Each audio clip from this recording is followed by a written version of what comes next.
Greetings and salutations, everybody, and welcome back to a very special and fun episode of Tomes and Tales RPG. We have a very special two-parter. As you can see, some of our regular miscreants and ne'er-do-wells are not here. God, I'm swearing so early in the beginning, sorry. Some of our regular miscreants Apologise. and ne'er-do-wells are not here. So we have Sky's group, Dungeons and Nerdettes, if everyone wants to go around and introduce themselves for those who have not been on our show yet, and we can just do everyone again like it's your first time. I'm just padding the runtime. Steph.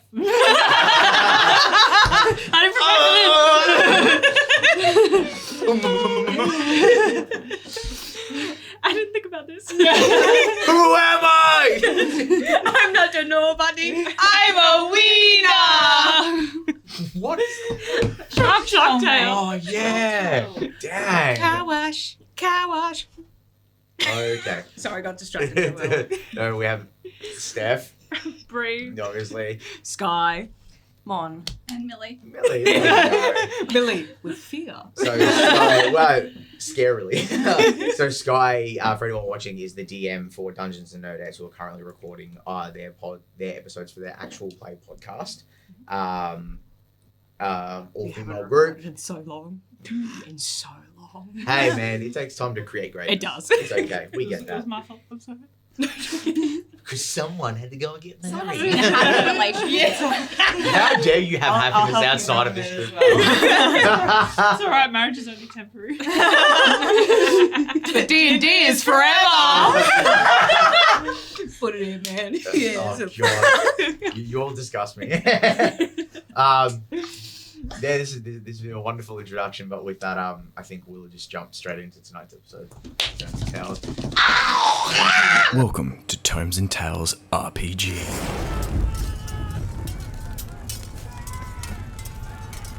Tomes and Tales presents Devastation, a Dungeons and Nerdettes adventure. So come with me, if you will, to a time before our main adventure starts. Before the land of Venera Shroud, its astral drug epidemic, to a time before a Feywild adventure. Come with me to a time of peace in a far-off place that we haven't gone to yet, called Hilosis. So this story, for this little jaunt that we're doing today, takes place a couple of generations. Some argue the exact date, but they say the average out to about 200 years. We descend through the ever-present grey cloud cover. Oh, you know what I can do? Let's go. Ooh. Get the good amazing. There we go. Wow. Someone's good at their job. Working on it. We pan through the ever-present grey cloud cover, passing by bird and gull as we look upon a beautiful and impressive seaside landscape that expands onwards. An impressive coast that kisses the very edges of a nation, a multitude of semi-shielded beaches and rock drops that, while intimidating, are still equally as beautiful. Hilosis is one of the few nations close to the equator of Miros, where our adventure takes place, for those who don't follow the ramblings of a madman.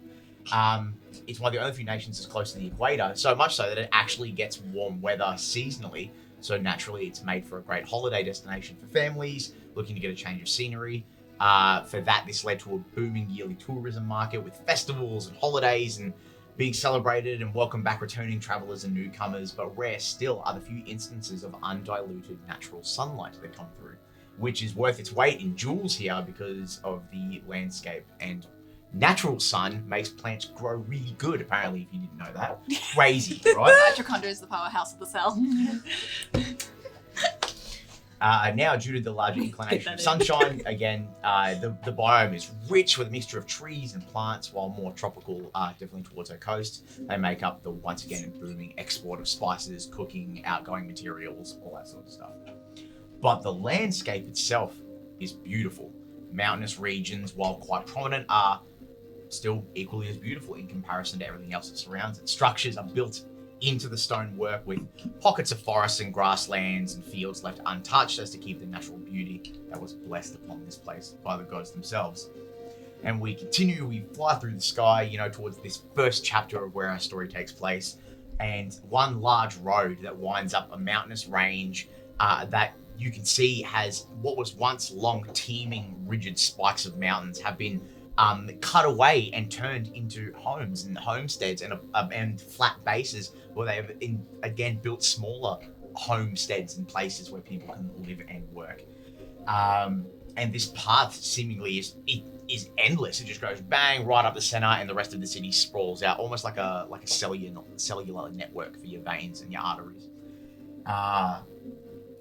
People you see are walking happily through the streets, and like excitedly so, as people are getting ready for some sort of celebration, a party maybe, but what for? We don't know.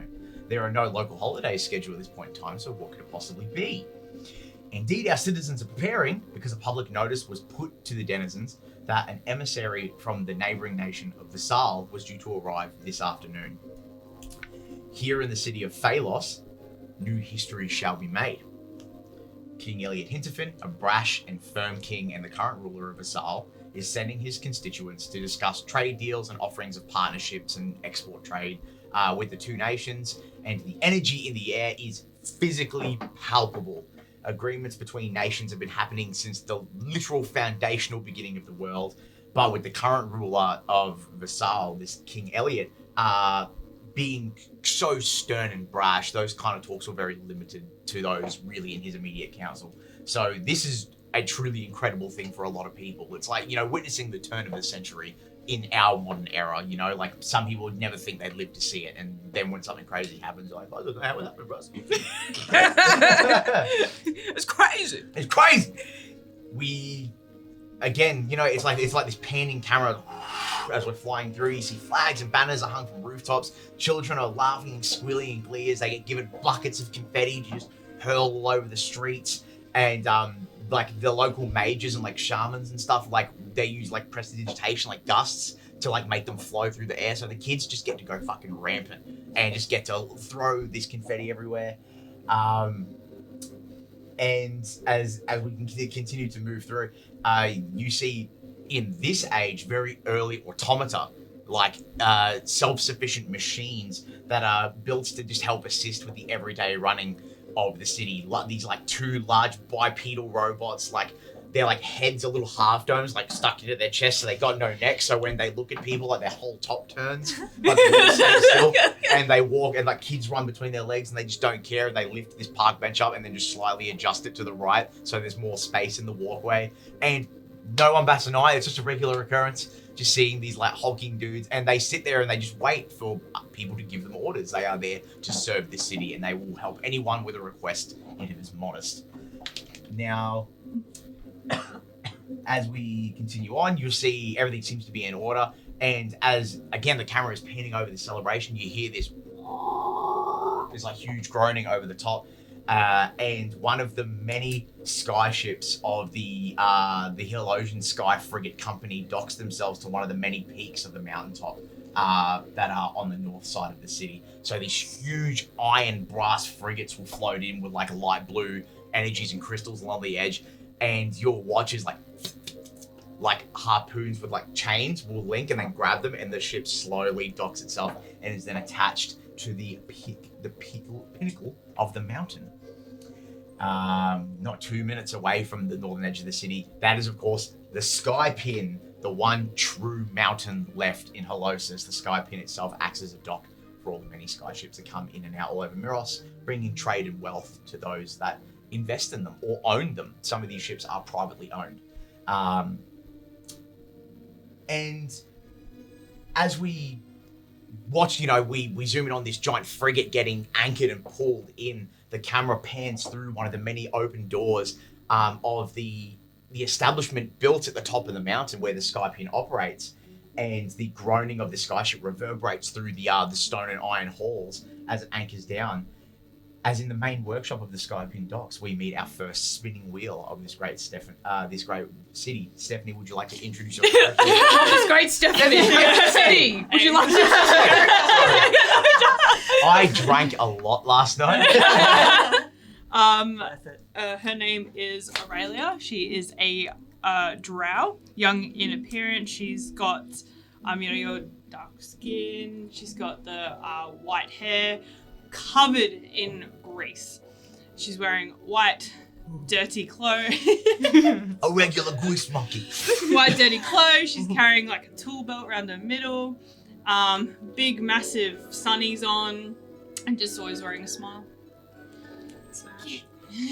Look at that. Well done. The workshop hums to life. Like there's just constant. It's like it's just popping off. Machines are always running. It's always loud as hell. It's got to the point where you've just been able to desensitize yourself to the incessant humming and vibration in the back of your eardrums, and you're like, I just tune it out now. And as this ship is being pulled in, like it physically, like the vibrations of the ship getting anchored to the mountain, like physically pass through your body. It travels through the floor, up through your legs, into your chest. And many moons ago, it would knock you flat on your ass. You wouldn't be used to it. But now, as like other people, like you see like a couple of like the younger interns walk past, and as they try to like fully like try to brace themselves, you're like gyroscopic from the hips up, so it doesn't bother you as much. But they're just like and they all just like fall over. She'd absolutely laugh at that. So as you're working, if there's anything you think that she'd be doing at this exact moment in time specifically, you're like working over the top of like your desk, and like all your tools are laid out, documents that are like all just greased and busted up because you never clean your hands before you start grabbing like very important legal documents. Like these will be put into an archive at some point, and some poor soul's gonna have to try and attempt to clean it or read it and copy it over. It starts as this faint sound in the background, and you're just like, I'll get to that in a minute. I'll like, maybe it's not important. My lady! And the shouting of someone on the back of your ear, like behind your ears, and you turn, and it's one of the only other few workers that's been here as long as you, and it's his name is Clyde, human male. He's about 50s, shorter, balding with like signs of singes of burnt hair. Like he generally doesn't care about how his hair looks now, because 9 times out of 10 it just gets blown off again in about 4 weeks anyway. 2 artificial arms, so from his just under his shoulders are gone, and it's the only way I can describe it is his arms look like Long John Silver's arms from Treasure Planet. So he's got big open. He's got, for a little guy, they're huge, like almost like Rebecca from Cyberpunk. Like his forearms are a little bit longer than his waist, but you see like inside the working machinations of these arms. He's got every tool that he would ever need just in constant cycling and rotation in his arms. And even when he moves like his robotic fingers, you can see where like little bits of tweezers flip back and the fingers come back. Like they're just, he's obviously, let's be completely transparent, his arms got blown off in an explosion. He goes, and all he got from that was, well, now I can just get cool robot arms and do twice as much work in half as much time. So he made the best out of a bad situation. Optimist. Kind of like a cyberpunk ripper dog. Yeah. Yeah. He's like a ripper doc, but like without the illegal stuff. Without crime. So, Without crime. Without crime. Crazy. Maybe I should have retained that for my character then.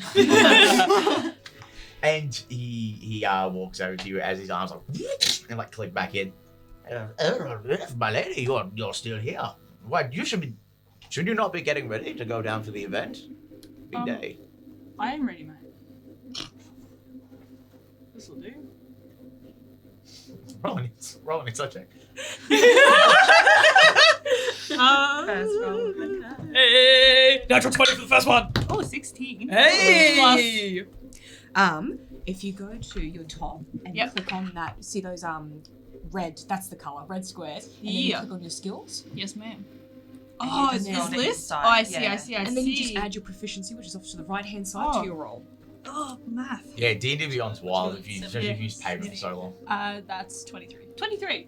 Woo! He actually got a natural 20, so you still beat him. Yeah, he can't help it, and he's like, okay. You don't think it looks good? Not, my lady, I'm not saying that at all. I'm just saying there's going to be a lot of very high important constituents, and perhaps maybe us grease monkeys should be less greasy. Oh, just grab a cloth from his pocket. Is that better? Just rubs it in more. It's alright. I'll You fully watch him put his arm behind his back, and you hear as he has this like little like squeegee bottle. Again. All right. And you just get hit with like this inbuilt like prestidigitation like magical little like it's basically Ajax spray and what like for people. And he just goes and then the arm flips back in and a little tiny fan comes out. And now you are degreased. Wait a minute, grab her hair and make it look like she's getting blind with the. We're professionals here. Satisfied? Yes, quite. I can take care of everything here. I think it's only the one ship and we're due for 2 more in about 8 hours, so I can take care of it while you're Alright, gallivanting around with the nobles. But please, call me if you need help. Even if it's the smallest thing, I'm happy to leave. Give me a reason to leave. He pats his back. Like you both got like sending stones to each other. It's not an issue. And he goes, "Oh yes. If it goes too wonky, I'll give you a call." Even a little bit wonky, like. Shall I try and blow something up for you, madam? You know what, Clyde? That'd be amazing. Blow up something? Question mark. After the canapes, though. The what? The food. This man's about a canapé in his life. Madam, I build boats and that's it. I don't know what a canapé is. You don't wanna. No, I don't think I will. Anyway. Well, Russell, you gotta go.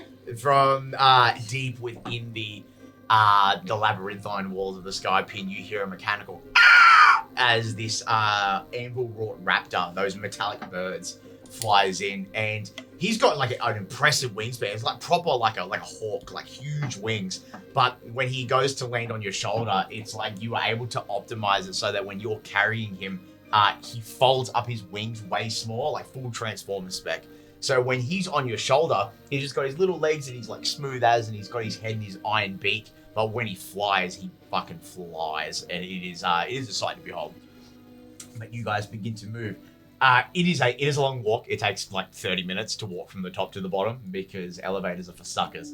So they're like, nah, homie, you want to put boats in the sky? You get stairs like everybody else. So as you're stepping through the workshops that you like, the entire from the base of the mountain to the top is just workshops. You see all the floating elevite crystals. The system that makes the ships fly. Like you guys were part of the proprietary group that made that a thing. And now countries all over the world use it for a multitude of things. Like, they've redesigned elevators now to start using with them. But getting a ship in the sky that can still float on the sea is truly one of the greatest marvels that's ever been achieved. And you were part of that. So going through this building and seeing all the new things that are being made from it, you see like they're using shards of elevite and inlaying them into boots to help people like what do they call it? Like survey scouts. So like look for more places to build. They can jump and leap bounds and create invisible steps in the air. So you watch like one young guy who's like strapped obviously from the army, got like light leathers and stuff, and they like clap and he runs. I was gonna say they shoot a gun, there's no guns. And he sprints and you watch him take like 6 steps up in a like angled position as if there was a staircase in front of him, but there's nothing there. But they haven't figured out how to exactly get him to a safe landing yet. So he gets up there and then kind of just topples and eats shit on the way down. So, still working out the kinks. Unlucky. Unlucky use. Yeah. I'd never do that. I wonder if there's a way if we can like build in featherfall to it. Make fucking note. Add it to the list of things.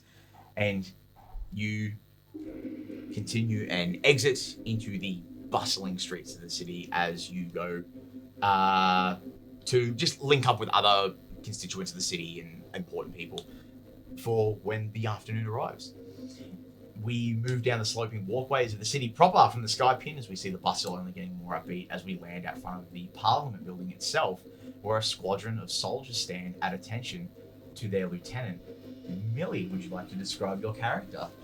So my character's name is Andromedia. She is a half orc. So she is. You said lieutenant? You lieutenant. Yes. Just double checking. So She is a 6 foot tall, gorgeous woman. Continue. So, because she's so tall, she 100% uses her height to intimidate the soldiers underneath her to make sure that they're in line. She's got this gorgeous sort of light green skin and sort of a dark red brownish hair that she keeps up in braids so it doesn't get tangled or, can't be used against her. Fucking Sky, the whole gonna love this. She is ripped because she works tirelessly every single day. Smash. Yes, she does. And she also only wears light armor because she believes that too much heavy armor is, cowardly, and she's worked hard for these skills, so nothing's gonna slow her down. We love a bad bitch. She also, consistently just has a scowl on her face because she doesn't want to give anyone the chance to not take her seriously or anyone to try and backtalk because she will put her underlings in their place if they try her. There is nothing wrong with some corporal punishment. I'm going to introduce you to my favorite corporal. Punishment! She will beat you up. Corporal punishment. Please. Oh, please. There's a gutter right there. Start stomping. I'm going to introduce you to my 2 favorite soldiers. Pain and fear. But as you walk, and it's like you turn the corner after like getting the rest of your weapons and coming out to meet your unit, and you watch the second you step out the door, they very quickly all shuffle into line and don't take a step out of place. But can I get you to make a perception check for me, please? Yes. See, I don't know how to use my dice, so. I mean, fair enough. Roll the which one? d20. Perception. Passive or? No, not your passive. I'll get you to roll for it. We'll get you to roll for it. Oh, actually, no. What is your passive? Is yours really high? Oh my god, it's actually fucking hell. You're a perceptive barbarian. Yeah, fine. I'll just give it to you. I was like, huh? 2 digits? As you move along, you see this one young kid. He's probably no older than 19, maybe fresh 19. Short and thin. Looks like he'd be more agile than he would be strong. And you can see just ever so faintly, there's this a quiver in his hand as he holds his spear with his shield. I'll get you to make insight for me. So go to your skills. And then click insight. Or hit the number on it and it'll roll the dice for you. Oh, there we god. Ooh. The number. Oh, the Yeah. There you go, all over it like a warm I know pan. how to There we use. go. 14. Yeah, sure. I just walked in.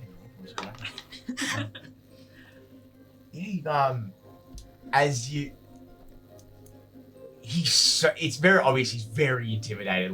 Compared to your height, he'd probably just get his head pushed into his rib cage if you stood on him. And he's so intimidated. And when you walk past, and there's a moment where you stand there and you just look down at him, Which you is can major pain. you can hear the the heavy breathing in his helmet. He's so fucking frightened. It's just the stop and then the slow turn, just the creak. Yeah. Yes. Just poor kid, just but one of his friends behind him just hits him in the back of the leg with his spear, he's pushing to breathe. He's pushing to breathe. Yeah. But your men of your soldiers have all standard guard because obviously, even though it is a time for celebration, you still need to be wary. You know what I mean? Just because there's people coming from another nation doesn't mean there's not going to be crime in the street. There's not going to be an instance where they need you for anything. So they've got you guys on high alert. And the thing is, normally with the barracks and legions is they will send out one segmented legion and then the reinforcements will go as they're required, as is the rules of engagement and insertion into military battlefields and stuff. But with this one, they've kind of taken small contingents and units of you and placed you everywhere as to better monitor what's going on in the city because there's so much of a hubbub going on. You know what I mean? There's a lot. Then everyone's getting excited, and that's not to think that that's not to lead you to believe they think people are going to try and do something shifty while everyone's doing that. It's more so for the safety because so many people are doing stuff, and with the automatons and all that sort of shit, they need the hands around, they need the muscle. So they've put you out, but due to your stature and just your sheer force of will and strength, they like to keep you quite close because have the biggest, strongest lady. I stop crying with a single look. Okay. We respect you for it. Oh yeah. I'm McGruff, take a bite out of crime. I'm intentionally doing crime so that she shows up. Yeah. It's a flawless plan. Why Step did on me! But yes, is there anything, I'll put it to you if you wish to, is there anything like you say, like do you want to instigate some sort of reaction from your men, your soldiers? So I'm just like, they're all standing in line, you know, shaking and quivering in the boots. Oh yeah, right? that one So- dude, you can still just hear him breathing so heavy. And I look around, but I make sure eye contact with the one soldier that just keeps shaking. I'm just like, I'm watching you. I just look around. It's like, we will keep today a safe and enjoyable day. Don't fuck up. I just walk off. Make an intimidation check with advantage, for sure. I love that. Don't fuck it up. Just picture it. Okay, report. 22. Roll again, so you get a higher one. So you roll with advantage, you roll twice, you take the higher one. So 22 is good. 23. So there you go. Hey! We'll take the one. When when you start like carousing the soldiers, we're gonna make today as safe as possible, and you can see like some of them are like, yeah, we are gonna do that. And we're like, don't fuck it up. Everyone just goes, what? You've never heard Amar unanimously all clink to silence at the exact same time before. That's what training does. And that's the way. Oh yeah, you've conditioned these dudes, like they're terrified now. And as you basically turn and leave them to one of the lower corporals to like take control and begin to divvy them up around the Parliament building, as you also begin to walk off to go link up with other people of the city for the afternoon where it arrives. We continue on. We move into one of the larger sectors of the city where there's a lot of halls and large buildings that seem to be more places of work than places of residence. And on the outside of this hall, it seems to hold the countenance of a library of some sort, a place of learning and archival. The windows are high above the stone streets and the tinted glass catches what little light passes through the clouds. And inside this library, we see shelves all the way to the ceiling with wheeled ladders spread throughout, candles burn and give off a soft, warm light, adding to whatever, again, passive sunlight passes through the windows. The soft sounds of turning pages can be heard as far from around a corner, carrying a stack of books. Bree, would you like to describe your character for the group? My character's name is Amar. She is a Earth Genasi. She's got like very like dry skin, like dried earth, and in places you can see it's cracking, and between that you've got like the gold kintsugi type cracking. It's mostly kind of on her face and down her arms. She'd be wearing the archival uniform as such, which I have taken creative liberty on as kind of just like black kind of like tight sort of situations with like the white filigree and embroidery on it. Her hair is kind of coppery and almost like rusted iron. Like that patinaed iron? Yeah, Hell yeah. It's like a bit coarser, and that's just sort of That's sick as hell. yeah, and it's kind of like short, and she's got it tied back. How does she do it? How does she do The it? texture is A crazy. big magnet. Yeah. Just like, Yeah. and it all just comes in. Instead of like a claw clip, it's just fully a magnet that's just latched around it. Yeah, and so she would just kind of be quietly keeping to herself. She's just a big woman, just quite large. She's 6'2", muscly. Oh, Yeah.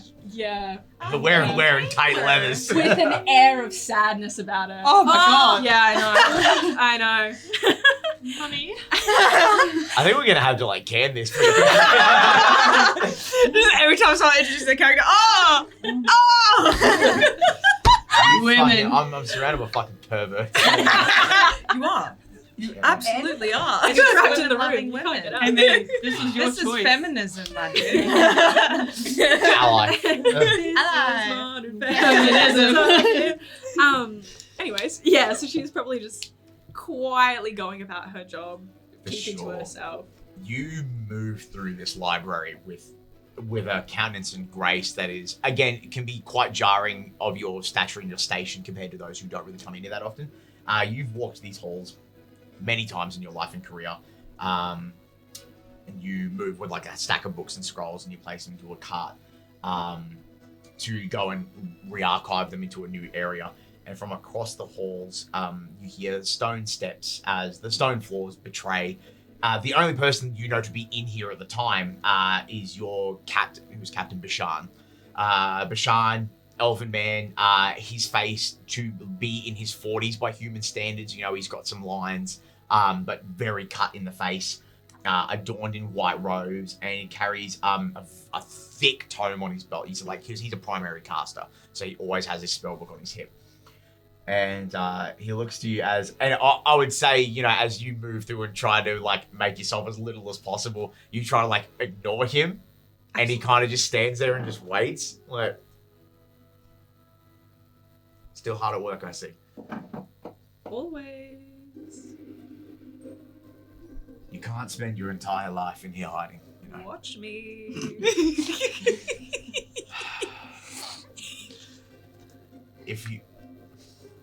The longer you stay in here, one day I'm pretty sure you're just going to merge with the floor and just become part of the floor. That's my goal. And she's like, still doing her job. He walks to cut himself in, like, to be like kind of in your eyesight in a respectful way. Yeah, it becomes, I think, as he tries to lean in, you're just like, nope. Starts shadowboxing him with scrolls. Like, there's even a bit where like you go to climb one of the ladders and you like swing it back and he just reaches out with like a mage hand and just grabs it and just like yanks it back, and he looks and he goes, well, I think in light of this you're actually going to hate me, but I think with everything that's going on, I find it only fitting that we have a representative, as do most of the other factions in our city, at these sort of events. So I put your name forward. Why would you do that? Because you can't be holed up in this building forever, Amar. You keep saying that, but so far you haven't given me a good enough reason as to why not. Look at the size of you. I can reach the top shelf. There's heavy artifacts come in, lift them with ease. God, he runs his You can't hand. lift them. He's got like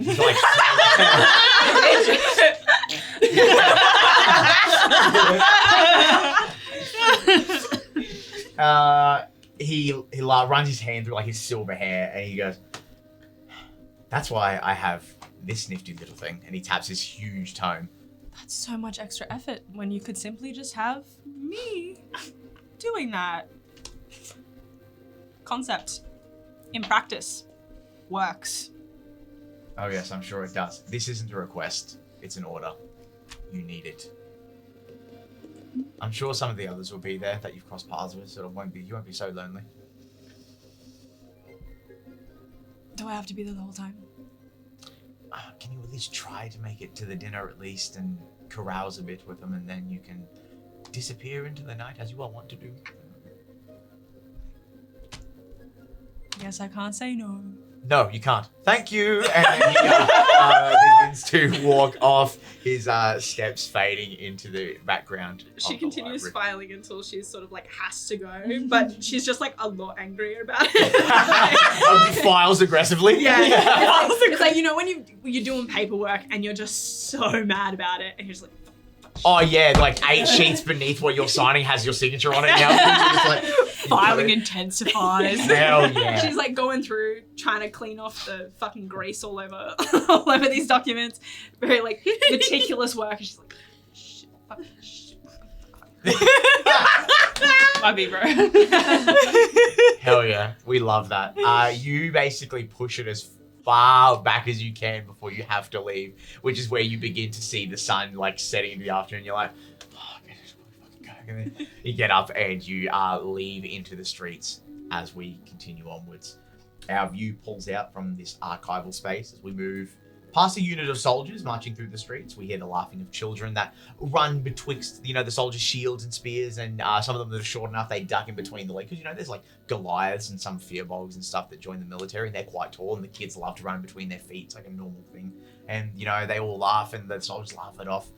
And a few of them laugh as these soldiers laugh, and these little rapscallions run off down one of the many side streets and alleys, and the echoing of their laughter passes through a slightly ajar window where inside this building a multitude of individuals are seen preparing leathers, wraps, weapons, both obvious and hidden. One such warrior adorns himself in leather armor with his one good arm attaching a prosthetic hand, which when he clicks it into place and the fingers begin to move, it hums with a blue light from the arcane cores that link themselves to one's life force to basically make the prosthesis a part of their body. And the prosthesis will last as long as you look after it, and they can be replaced and maintained for many, many millennia. And you find as he rotates it on, he starts moving the fingers, he cocks it back and the entire hand folds back, and from the base of it a huge scalpel fucking spike comes out, and then he clicks it back in, rolls it, and he's like, you can hear as he's trying to fine-tune his hand. And then you see another one, there sits an elven woman with this heavy crossbow. It's almost like a ballista, but in her hands, as she's cranking the springs and begins loading bolts into some sort of holster on the side.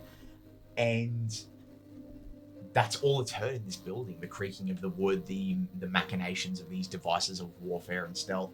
And from the stairs on the far side, the wall that creak ever so slightly as our next contender enters the scene. Sky, if you'd like to describe your character for us, please.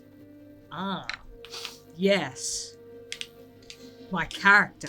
The character that I will be playing right now for 9 hours. The character made by me, the character that I made, the character that I am playing, the character made for Cusco.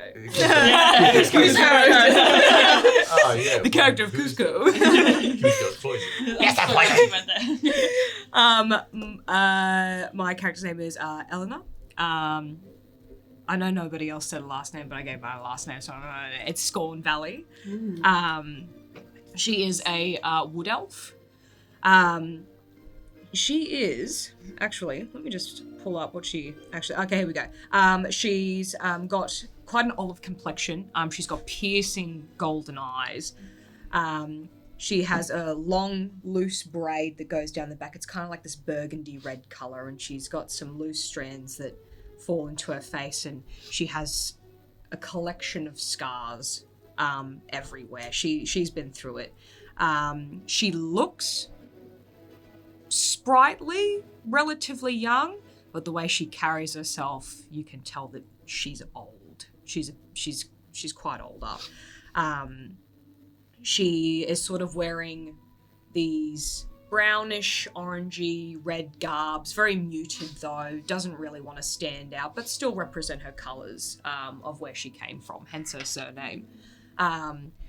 And I guess is she coming coming the stairs, or you're descending the stairs to come evaluate the two of your unit that are with you right now. Yeah. As she's kind of coming down, she kind of is holding her left shoulder and is sort of moving it around before she too starts adjusting a prosthetic arm, except it's nothing as schwanky. It's an old one, and she refuses to change it because if it ain't broke, I'm not gonna fix it. We love that. Smash. What's that Knuckles meme? Approved! You look around the safe house. This is a place where you and only you and your squad may rest and maintain themselves, being that you are not ordinary soldiers. No, this is a safe house for the interceptors, a very particular contingent of soldiers with very special abilities. The man with the prosthetic hand approaches you. This is your second in command. His name is Oliver. Human, 40s, the left hand prosthetic with light leathers over a tanned coloured tunic and pants. He also, too, is very olive in the skin, like that creamy black hair, like his hair like is like it's black but it's got no shine to it, so it's like really dark, which is like it doesn't catch any light. And he's got like light hazel eyes as well that like just reflect as a lot of people that like were descendants from Holosis. It's basically Greece, let's be real. So tan skin, bright eyes. And he comes to you, stands next to you, adjusting his rickety ass hand as well. And you go, you ever gonna change that out? Why would I? You've changed yours out at least 5 times in the past 12 months. Because the last 5 ones couldn't do this. This is cool as hell. You know that it's that shit that makes your arm shit. You should learn how to just punch stuff. Like a real fucking inceptor. Different skills. Different skills. Different skill set. Skills. Crutches. It's all the same to me, really. That's why I'm in first and you're in second. How you going? I'm shitting myself, mate. Yeah, it's just like put it in handshake. Like put it in biceps. Damn it, oh. You son of a bitch. Yeah, it's one of those things, like just giving each other shit. And he leads you over to the slightly ajar window. Like so for the outside facade of the house, the windows never get touched. The doors don't open. You guys don't enter through the bottom floor. You only ever enter through the top floor. And you guys peek out and you know you hear the children and like the automatons and everything happening in the streets as we go into the evening. And he looks out and he goes, oh, you think it's gonna be all it's cracked up to be? Look, whole bunch of emissaries coming from every nook and fucking fanny of the fucking city. As if we're gonna have a peaceful fucking night tonight. Sure, they'll drink their drinks, they'll eat their fucking nice food. Pricks. But I know, deep down, someone's gonna be itching to be socking someone in the fucking face. Dashing a little bit of terrorism. You know, all the usual. Pulls out an apple. Try not to laugh.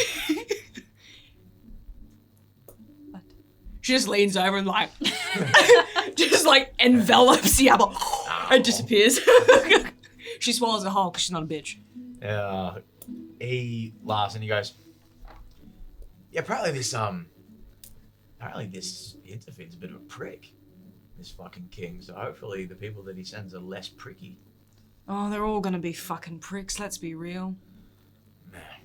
That's true. Well, I'm gonna take Maravicha, who's the crossbow elven woman, and we're basically just gonna run the rooftops and just keep an eye out, since you'll be down there co-mingling with the nobles. Oh, fuck. Who decided that again? You did. Fuck! I did, didn't I? You were pretty drunk. I think you might have been a bit on the piss, but... Oh, fuck, I'm on the piss now.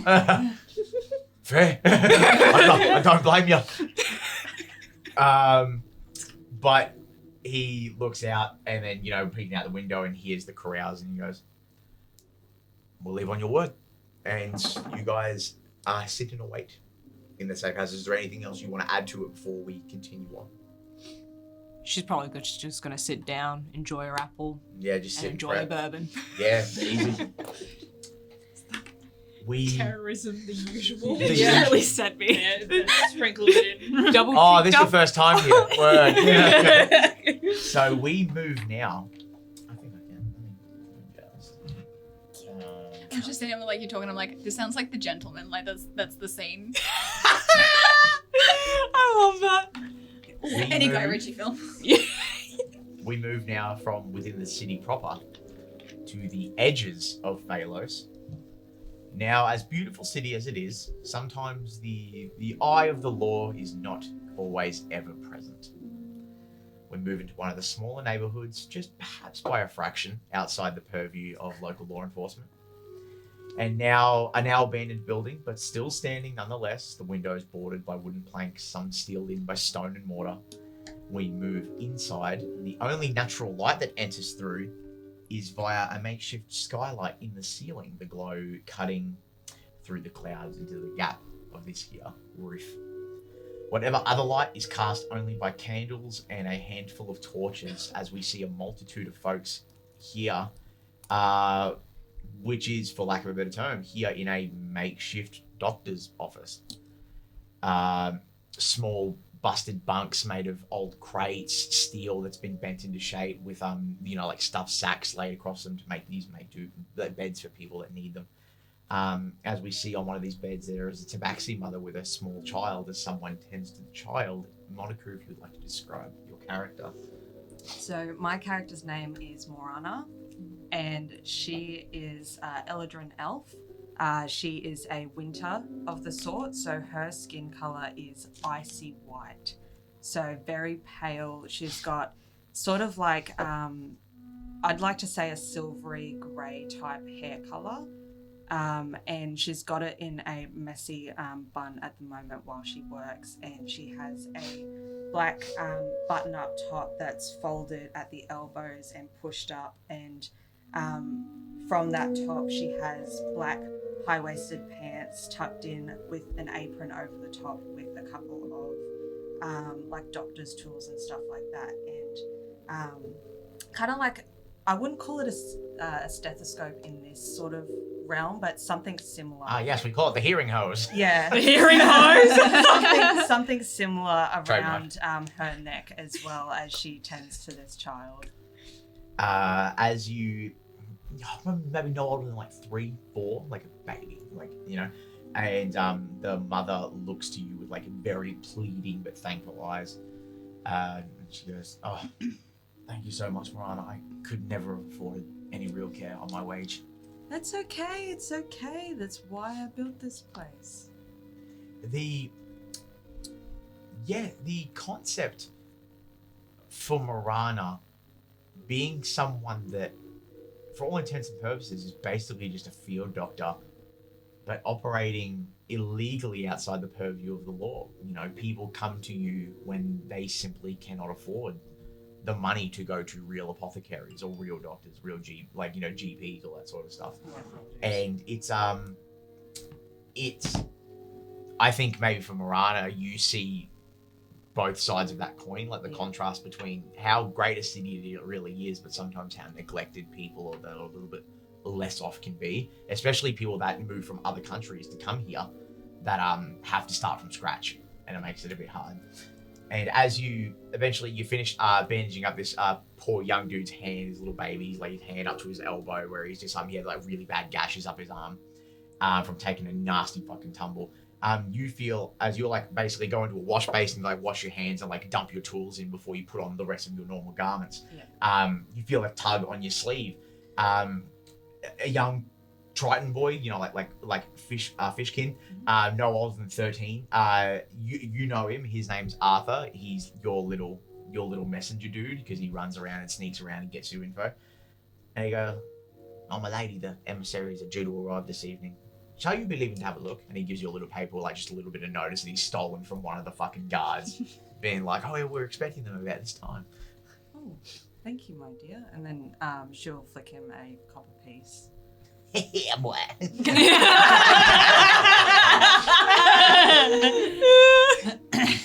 I'm rich. I'm gonna buy so many apples. She'll take that note and go around the kind of like back office sort of area and just like a segmented away from people. Yeah. And just like read it. Yeah, it's just a notice of interaction between one company of guards to another company of guards, like the dock hands, so the guys that are going to be there when the ship arrives. When the ship arrives, okay. It's all part of the show.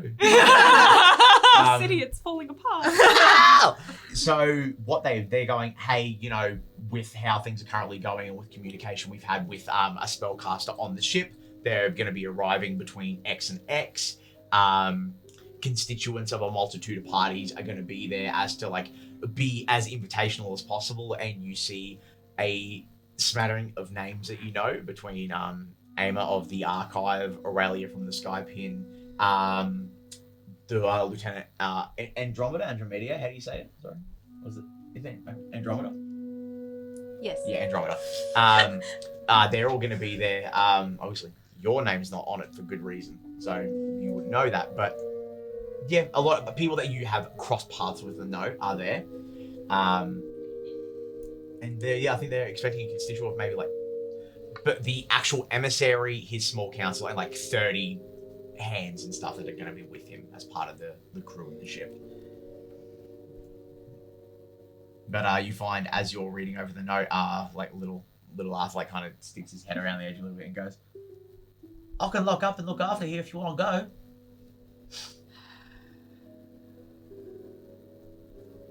Yeah, you look like you want to go.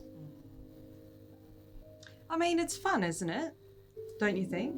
This 130, like 120-something-year-old fucking elf is talking to a 13-year-old kid. Like, come on, it'll be fun, right? I mean, free food. I mean, if you'll see some of the other workers of the city that you kind of know, maybe you'll be able to sneak in and get some free stuff. It is kind of rude that my name's not on the list, though. I thought I was a bit higher up than that. Anyway. I mean, for all intents and purposes, you are technically a back alley doctor, so I don't know. For legal reasons, I'm a fully qualified doctor. And you tell that to everyone. Yes, boss. Thank you. You keep this place spick, and I'll be back as soon as I can. Okay. Thank you. You find he runs, and as the tabaxi mother leaves, you watch as this young fella, he goes in, he makes all the beds, and he fucking, he like mops the floors and stuff. He's a sweet boy, he doesn't have family. You're basically all he has. So he looks to you, like he stays in there with you when you're not like sleeping in your home. He stays in there, like that's his home. So he takes a lot of care of it for you. He like worships the ground you walk on, basically. Now, unless anyone had anything specific they wanted to do leading up to the evening, we can speed the clock up to the arrival. Let's party! So Waldo! So slowly.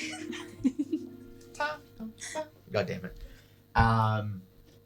The time is late afternoon.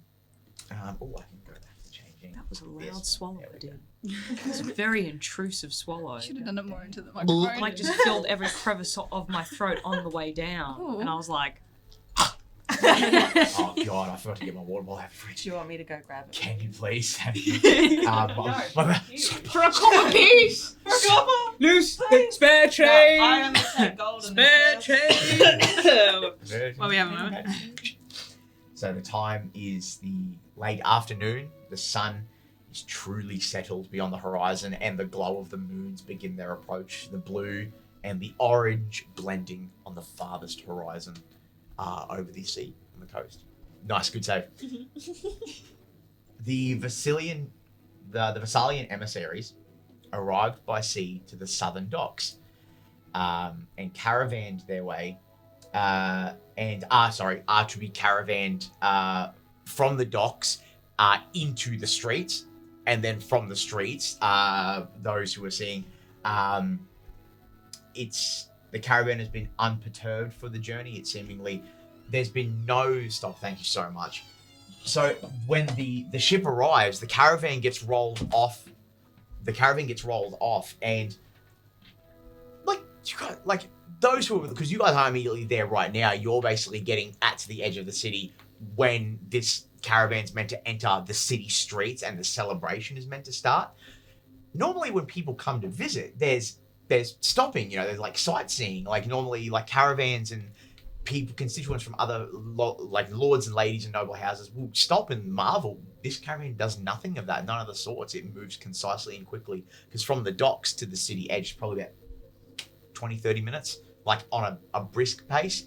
So there's nothing of the like. This caravan just moves unperturbed, and there's soldiers around it of the Vassalian Empire, this Vassalian Kingdom, draped in heavy steel plate with these darkened blue tabards, full fucking helms, like you can't see their faces under the helms. Like this is the traditional Arthurian like high fantasy knights. Like these motherfuckers are kicking it old school. Like you know for a fact, even just passively, like anyone who is like as a warrior, only a handful of these guys ever graduate and become full Eldritch Knights. They don't believe in spellcasting. They believe in just getting it done the old-fashioned way, which is hit with the big stick.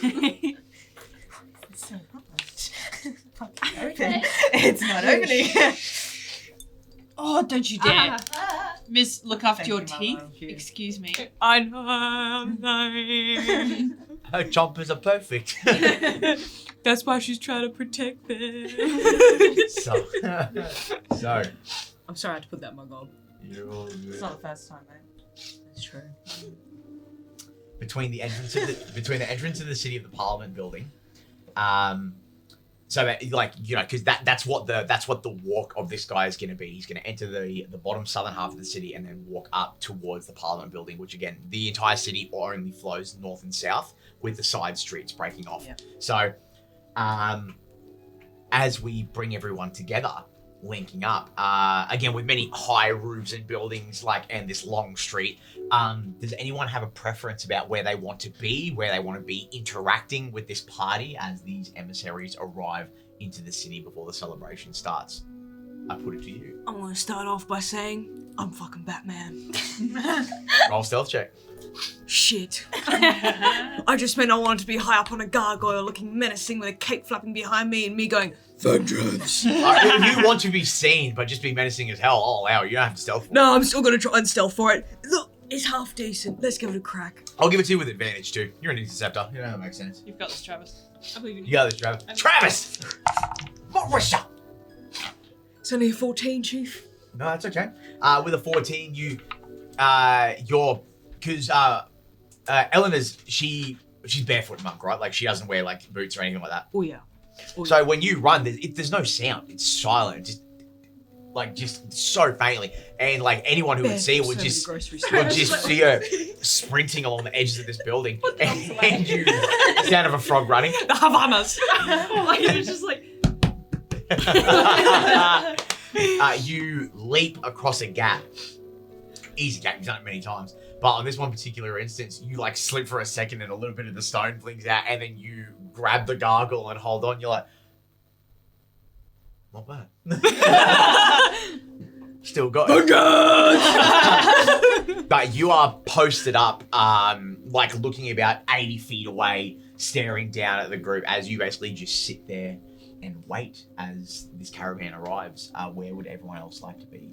I would 100% be by the canapé table. The table is at the hall where dinner will be later. So the food's not there yet. Sniffing it out like a Looney Tunes character. Just up against the window.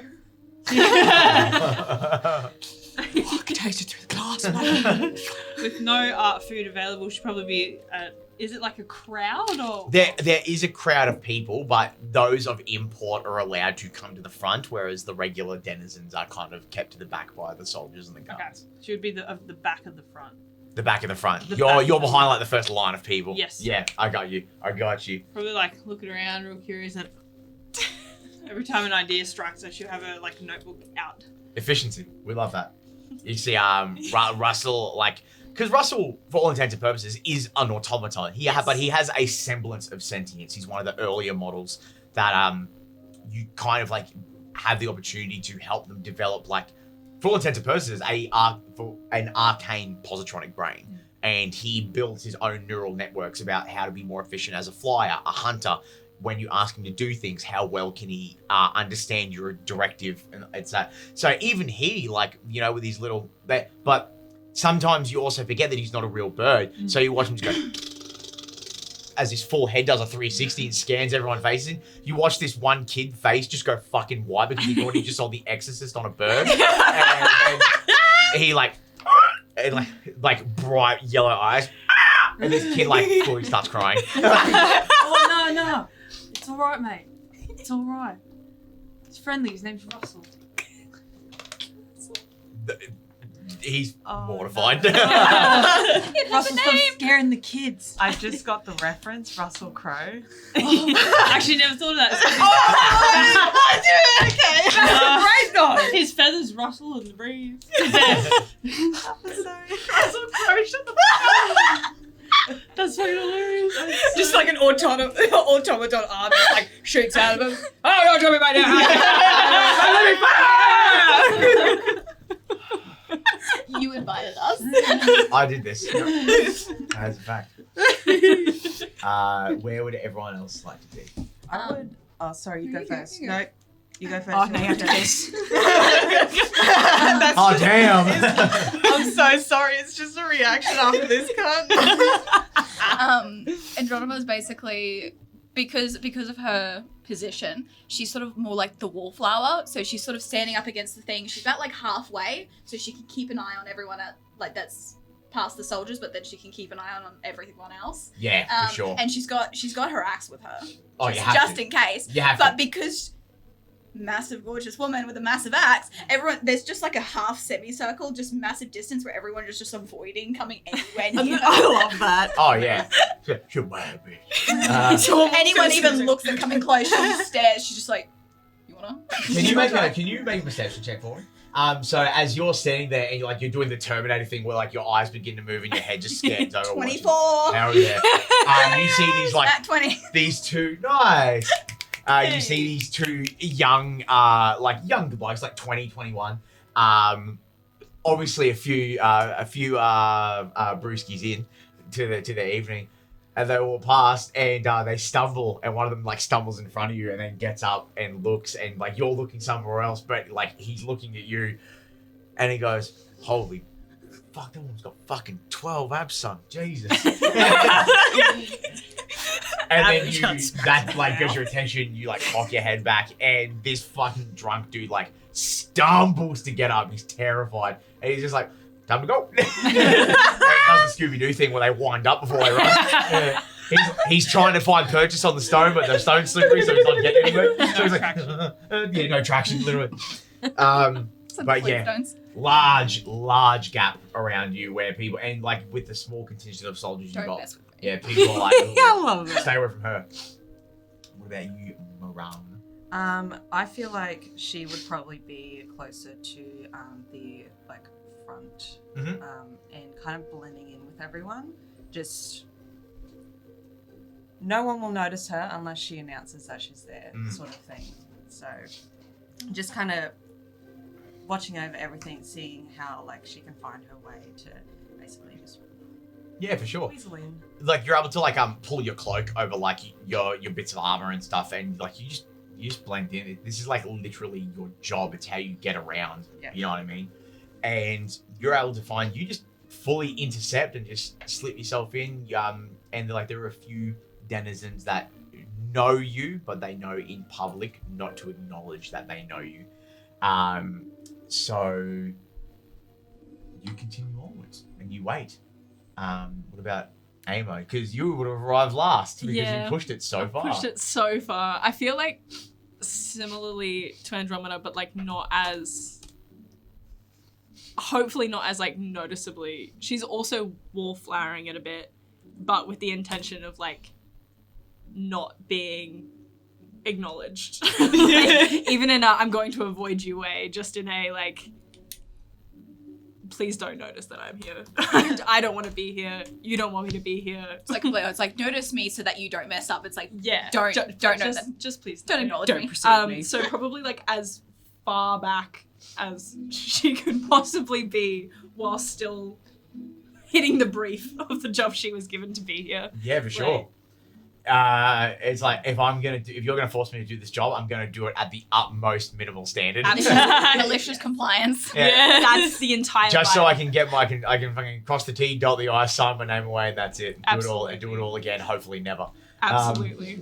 So, I think when you enter the crowd, there's a little bit of hubbub like that you passively hear from people, because obviously for the archivists in Holosis, obviously the adornments to each person is to their specs and their design, but a lot of like the filigree and the patterns are synonymous with that station. So when you're seen amongst the people, there is a bit of like a hubbub. They're like, the archivist here, like what? It's crazy. And then the other guy is like, yeah, dude, there's like important fucking people are rocking up, man. It's a big fucking deal. You're fucking dumb. And like it's it's a spectacle, you know, it's a unique thing. She's pissed You're a herself. spectacle. Yeah. God damn! It smell like poo-poo and pee-pee in here. No, seriously. Why does it smell like caca and wee whiz? Sorry, Cody. I'm actually more impressed with the fact that it was the same countenance amongst the entire chair. It's impressive, if anything. We've had practice. Yeah, I know. I've been here for 2 of those. So the caravan pulls itself up to a halt of the entrance of the main strip, and with a resounding applause, the citizens cheer as this emissary and his company arrive. Soft claps. He's human, probably 30-ish. But he's you can tell he's 30-ish, but he's still quite young in the face. He's obviously not seen a lot of outside, I say trouble or mischief. He's never had a hard day. He's not really had a hard day before. A coif of tidy brown hair, slightly stubbled, adorned in a large blue cloak with golden trim. He's flanked by 2 heavily armored knights. Those guys that were out walking the caravan, these guys are double sappy plated up. They've put a breastplate on and gone, yeah, let's be a fridge today. And they just doubled up. When these guys step out of the caravan, there's a they're huge. Where's the magnets? And then to make it even funnier, from behind them, a young 14-year-old scribe walks out. And he is just, so basically it's imagine the Mountain and the Hound from Game of Thrones. This semi-young, hot wizard looking, mage looking boy, this fucking emissary looking, you know what I mean? That's Looks a child. Yeah, and then literally a teenager. No, that's fair. He's too clean cut and he looks too happy. Oh no, That's alright. I didn't say you look happy. I would actually like anyone who would wish to make an insight check. For me. Sure. You said roll. nosy. I said Oh. how far? Oh. Natural fucking 20. Hey. Oh my god. Insight is it'll be on your skills. Go back to your skills. There. I knew she'd be a pink girly. 28. Dang. 21. Damn. And then that 24. 22. That one for a -1, 0. Yeah. 18. So everyone except Andromeda. Hey, you're busy. I'm looking at the whole crowd. That's the you're more a- important thing. You're a woman on a mission. It was I could beat up this absolute fucking pipsqueak. I don't know about that. You're looking at the two heavily armored dudes. You're like, yeah, that looks like a fucking challenge. That's what your That brain's looks going. like a fun Friday night. Sitting there, being like, one of the soldiers who's with you goes, my lady, I reckon you fucking have both of them. And Why fucking- are you weeping right now? She's just so happy that she can beat men. Okay. Okay, good. Okay, we'll leave with that. Those of you with his insight, you rolled pretty fucking low. To cover it, he is nervous. Very nervous. Would you say tortured even? No, he's not. He's just nervous. Damn it. I think that high, with those highs of rolls amongst the group, you realize, it's not.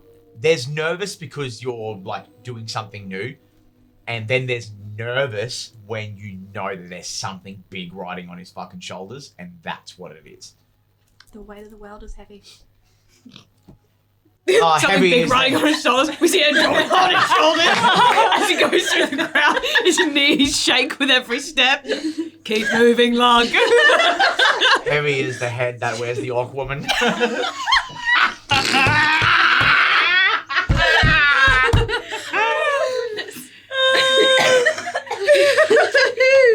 Lucky. Alrighty.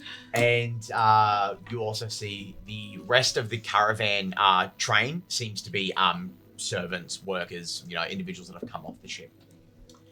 The special guests are walked through the streets as music is played by local bards, lyres, hand harps, dulcimers, all that sort of stuff. Let's crank the intensity of this music. There we go.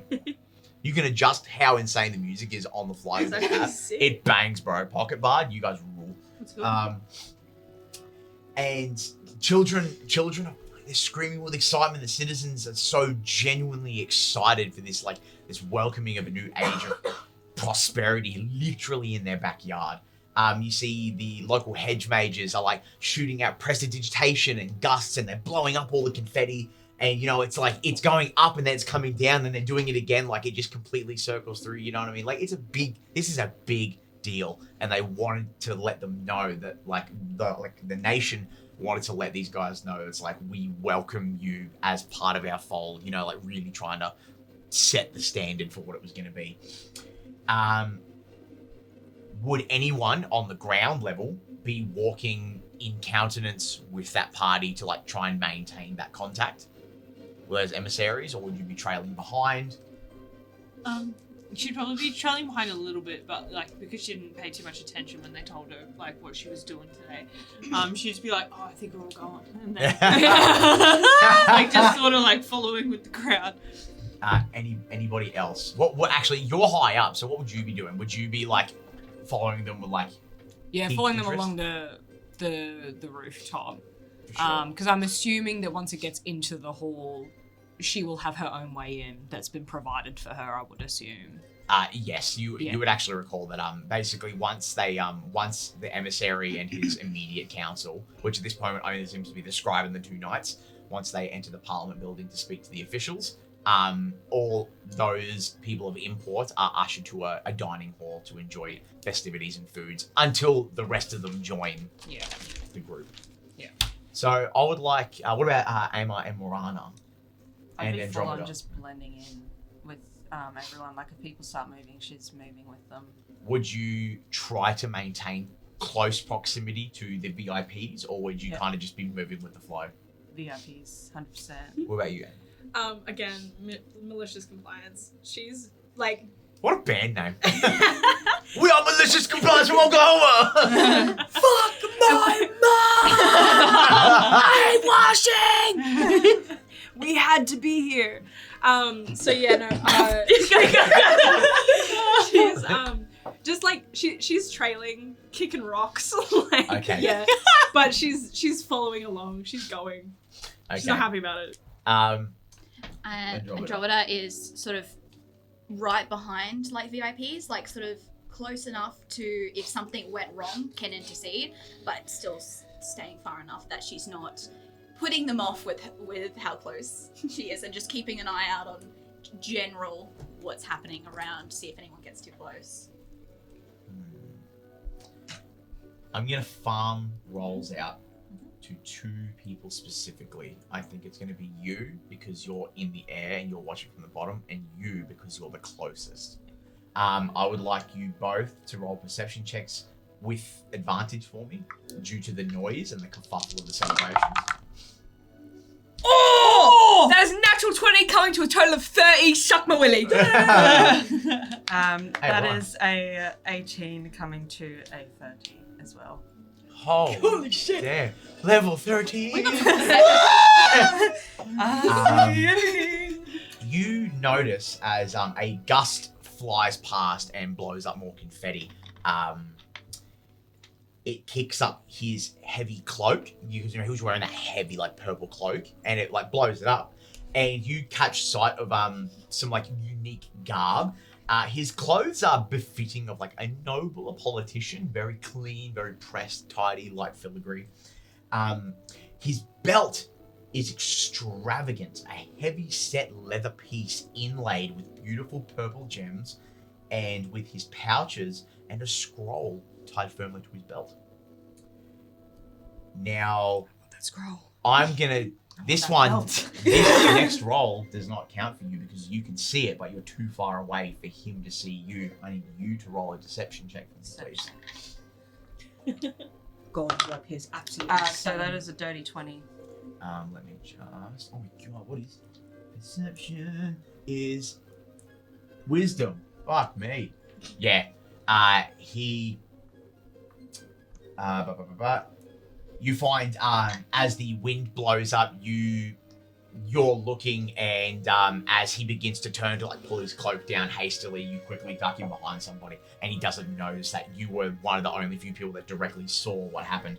But he leans, and you watch like shakily, like in very quickly, he leans up and grabs the face plate of one of the fucking knights and pulls them in and whispers something. Like you can't hear it over the crowd, and the knights instantaneously, without a word, they don't scream to anybody, but they turn and they see the local hedge mages, and one of the knights walks up and just towers over this hedge mage, and instantly, like everyone can see it, like the demeanor of these mages just changes, and they stop casting their spells and their magic as they walk around to other representatives.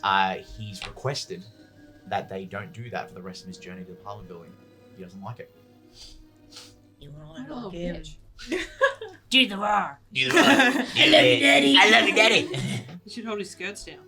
Yeah, that's the one. Put some weights on How his clothes. We've all disrespectful had of to him do it. grabbing the face. Like, that's a... Yeah, no, like Imagine someone, like, their fingers going into your eyes. That was a great move back in the day. You were playing Street Gridiron. You used to call it helmet raking. So they go to snap and you grab the helmet and pull them in. like, you know, reminds me of when you get a bug like on your glasses, like It's no good. the knight's like, Yeah, it's Fire. not only the gas of the onion, but also the fingers of the onion. it's like, I double stop and fucking win. Of course, sire. The emotion is here. But the, albeit settled down celebrations continue. Now there's probably another 30 minutes. It's probably a 30-minute like little jaunt through the city as like representatives come and quickly speak to this emissary and try to explain stuff to him. Going off like the insight checks from before, he's super nervous and he just doesn't seem to give a shit. He basically come here to do a job, and you can see as he gets closer and closer to the Parliament building, where the mood really lessens by the time he gets there. Malicious compliance. I was going to say same vein, yeah. Yeah, I was gonna say you kind of feel some like residual kinship with this guy. Like I respect respect, it. homie. The celebrations move up towards the parliamentary hall, which stand at the edge of the main strip. You know, so when it walks up, that's where it is. You know, the people that govern the city and the nation. The hall is a grand building spanning hundreds of feet high, a true architectural achievement of stone and steel. The high windows allow the passing of the glow of the ever-burning flame that rests in the center of this building. As for those that have lived here for many years, there is a large iron brazier that the fire there has burned for, by this point, it's like close on to like 600 years at the foundation of the city. This fire never stops. It was built to last, and last it has. It never needs to be topped up. It never needs to be maintained. It is one of the few miraculous workings of magic from the old world that simply exists, and that's what it is. The column arrives at the large front doors where a conglomerate of the local politicians await the emissary. And you all know these people. You see a handful of people you're familiar with. Senator Violetta DePola, she's the current elected leader of Holosis. So, human female, 50, beautiful tan skin, black hair and a high ponytail, white dress with golden rings around her neck and like golden flecked eye makeup that like spans up the side of her head. Smash. Is she Thank single? Sorry? I said, is she single? Oh, what was her name again? Sorry. Violetta Oh. DePola. Violetta. Damn. Bad Polar. bitch. Can I actually? Go. You made that joke. Is she single? Make a history check for me. Oh, I know how to do this. Wait. the devil works hard, but 5 perverts work harder. That'd be the one. 12. Last you heard, she was married, but not quite sure what happened. That's all They right. get busy, you know. The next, They get neglected and You shit. killed the husband. the next one that walks out is General Giannis Anthreki. So Giannis. If anyone wants to know how to spell Giannis. NNIS. You said G, and I. Is it? IA. Is it start with G? Yes, but it's a Greek name, so we use G as Y. You said G, and for some reason my brain just went JIA. Who was the other one? Sorry. In the dyslexia. Giannis Anthreki. He is a half-elf, seems to be aged in his 50s, wears his age on his face quite prominently, you can tell. Handsome, but war-torn. Also, an adornment of scars around like his neck and his face as well, very similar to Eleanor. Heavy plate, with a scruff of silver grey hair and two braided tails from the back. And the last person that walks out is the treasurer, Louise Dethro. So Luiz Dethro. Louise Dethro. They are a non-binary elven folk. Wears a long cloak that drapes to the floor, their pale hands holding a large leather-bound tome and a quill and inkwell that float around it, seemingly in some sort of orbit.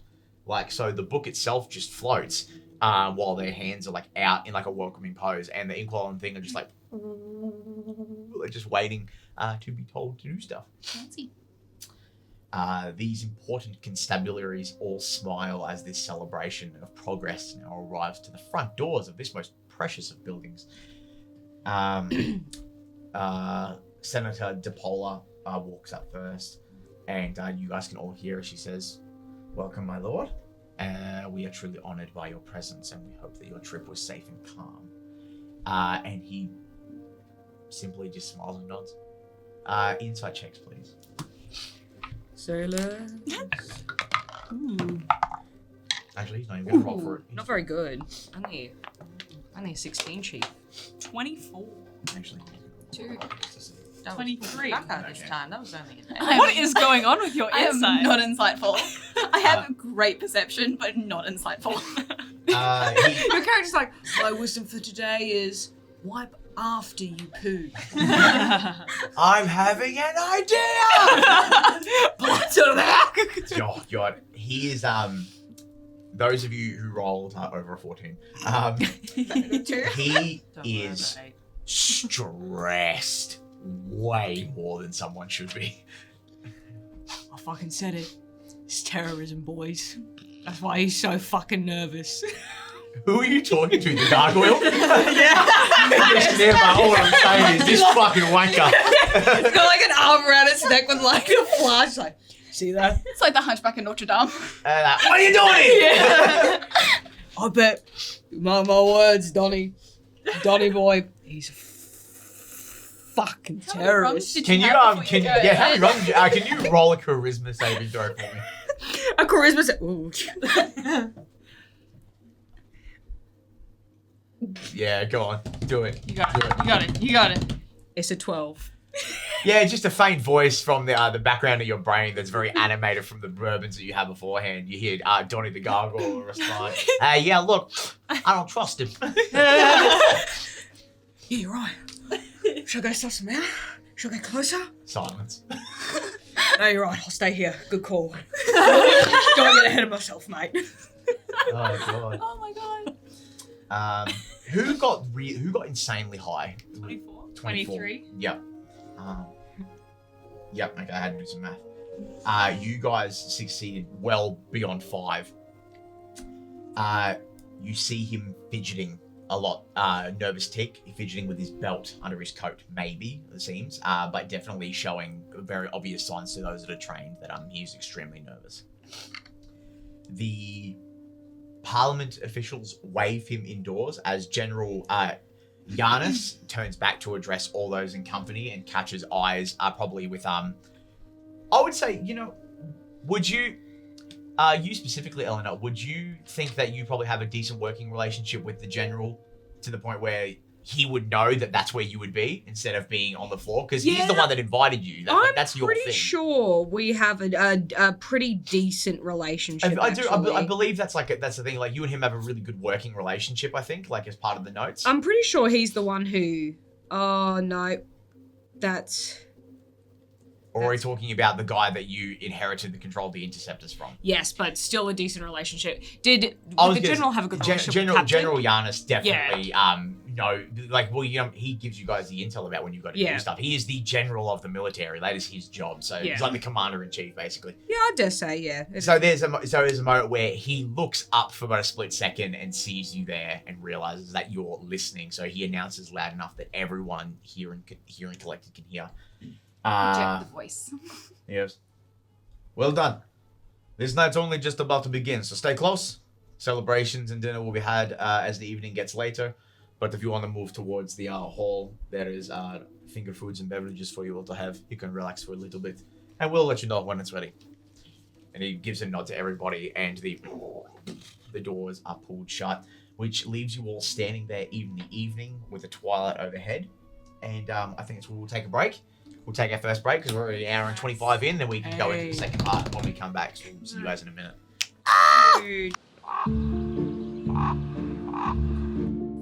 Go and check out the Ravens Ridge Emporium for some beautiful handmade dice, as well as some other awesome fantasy collectibles.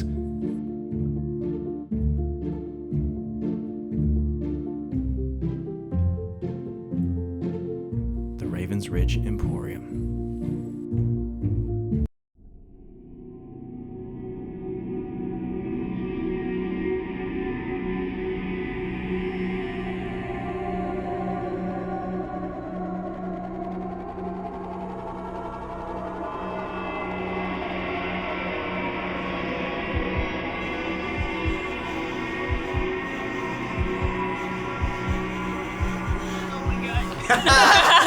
That's staying in. Welcome back. So, the sound of celebrations is still heard throughout the spreading lanes and streets of the city. It's a cause for celebration after all. So, you guys kind of have your objective. You know, you can go to the dining hall just to mingle and do what needs to be done. I put it over to you. What do you guys want to do? Dining hall. Dining hall? Canapes. Free food now. Is it like a mezzanine floor, or like is it just sort of in the same like dining hall thing? Yep, no, so right down on the ground then. Yeah, down it's on the definitely got a ground. balcony for like those kind of guys. If you want to just slip in. Wait, so like are we going into the dining hall? Everyone is making their way to the dining hall, yes. But if there's a mezz floor, that's what I'm saying. If there's a mezz floor that you want to get in on, there's one that's specifically for like the really high-end nobles that just like to turn their noses down at everybody else. Absolutely. Eat. Yeah, I'm gonna be Let's up go there. and make fun of poor people. I'm gonna be up there, farting silently, dust crofting. There will be a war for sure. That I need stealth check for, because you're going to be working past like people that are absolutely going to be like crop dusting. No, to get in. Oh, I 100% thought it was for the crop dusting. oh, let me. Stealth is not that great, but let's give it a crack anyway. Try to beat a 17. I believe in you. Girls, Give me your good luck. That's 20. Oh, I'm sorry. Was it a 1? Yeah. Yeah, unlucky. So you tap the gargoyle, be like, catch you later, Donnie, and you run off. And you swing down. There's like lines, so you like use your staff, you like zip lining, and you land onto this outset balcony of the dining hall. As you watch the rest of the group coming in, you crouch down, push your hand on the glass, and sneak in.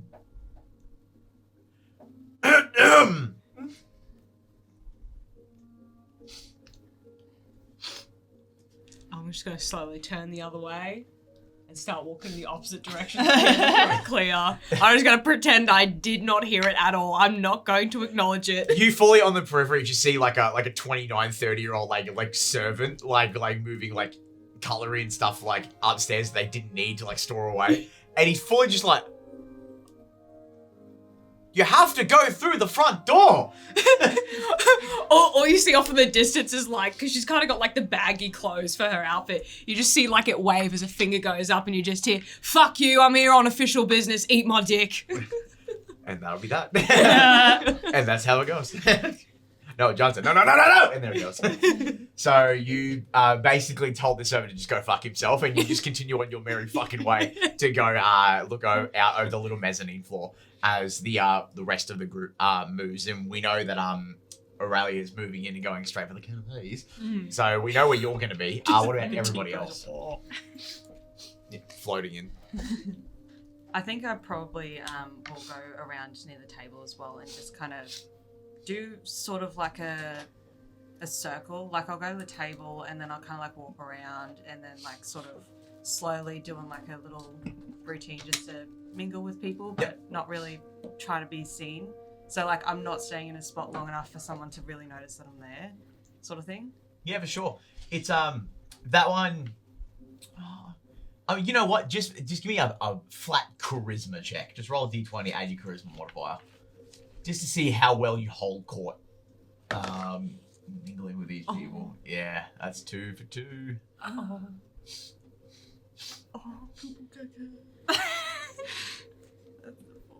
Yeah, as you move along, you basically get like a small like little plate of like entrees and stuff, and you go to walk and just have a wander, and you can't help it, and like this older human woman pins you and she's like, "Oh my dear, lovely garments. What do you do for work? What are you here for?" Well, I'm a doctor. Make a deception.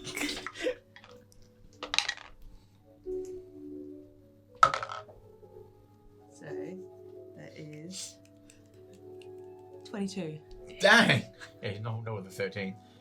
You find like her eyes, like she was like, "Oh my goodness, really?" And you're fully just stuck there for the next 20 minutes talking to this lady. You can't dip out. There's no chance. Let me ask you all the medical questions that I refuse to go to the doctor. Yeah, literally. I have this boil on my foot. Can I check this? Yeah, basically. Stop. What about Amar and Andromeda? Andromeda is just not partaking in any of the festives. She is there for work.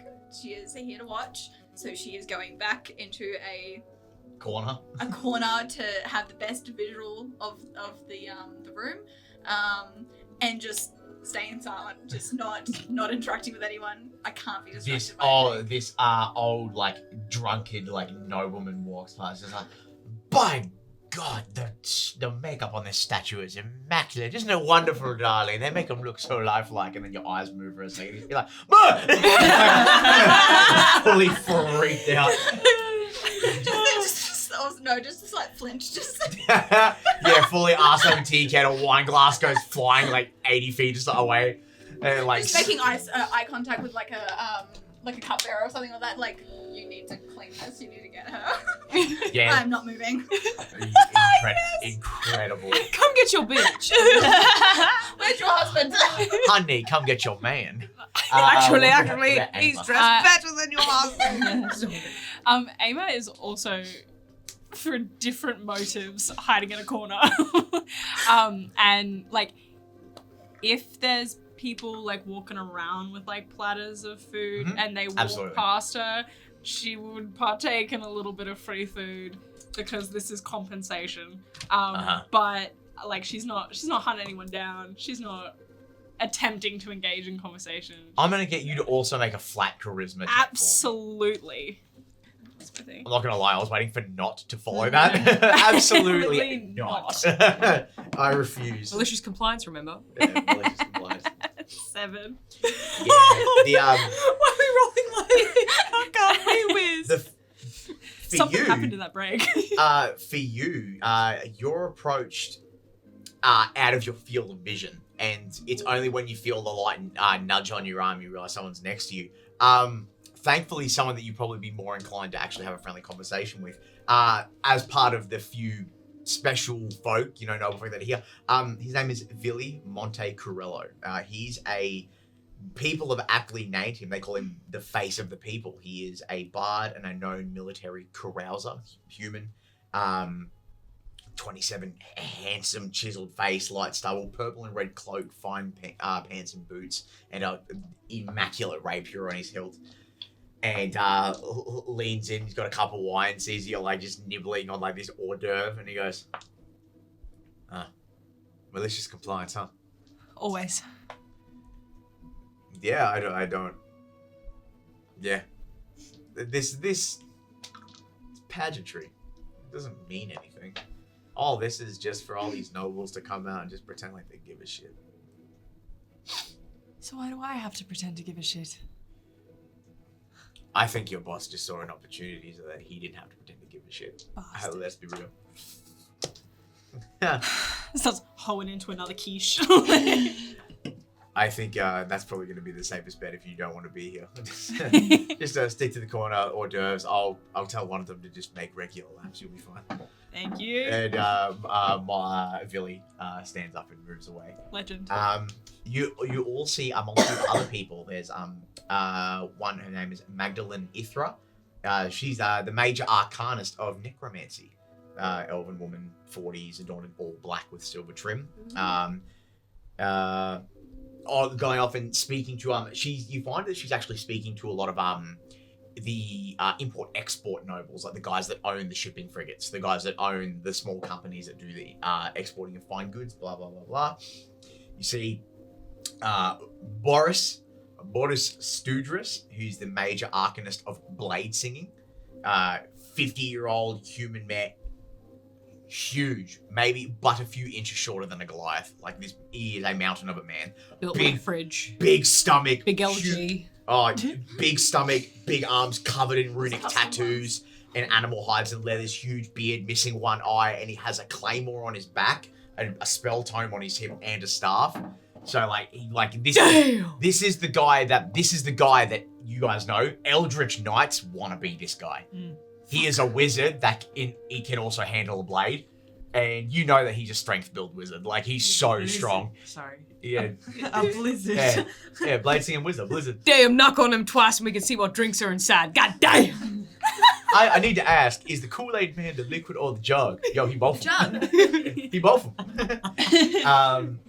You find Boris actually notices you when you come in and begins to make his way over, being arcanists of the same thing. And I can assure you that no matter how hard you look at it, you're not going to be able to turn it into some fanciful machine. You know? What? Why? Yeah, you and Boris have known each other for many years. Like How's it going, Boris? you remember him from when he was like way younger, because obviously you're like being a drow, and Yeah. you're like much older than he is. So you remember him when he wasn't so big, and he was a little bit. He was wide, but he wasn't so rotund, and he Steve Rogers could effect. he could barely Yeah. like he used to still have to hold his sword with two hands, and now the hilt barely fits in one. Like it's fucking like he's huge, He's definitely taking roids. Yeah. all natural, all the time. Put down what she was eating, like wipe her hands on a thingy. And I hope you don't need anything. Don't need to get any bigger.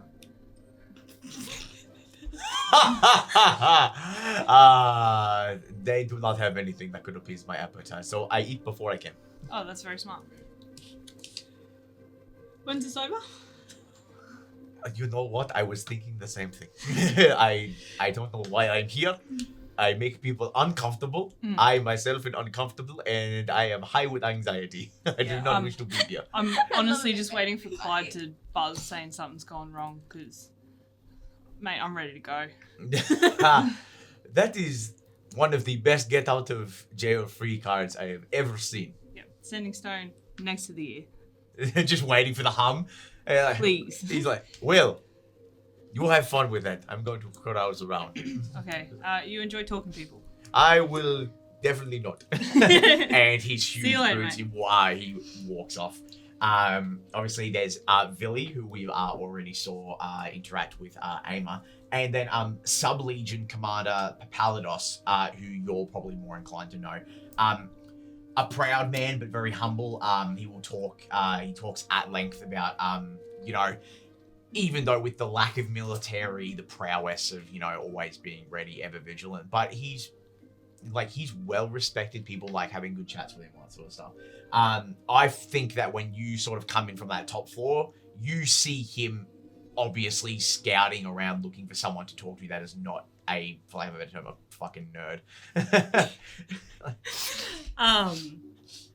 I think Eleanor would clock that and be making her way over And then I'm just going to see if I can successfully do like a stealth check. Okay, that's no good. What'd you roll? A 2. So that brings it to a total of 6. Coming up on Andromeda.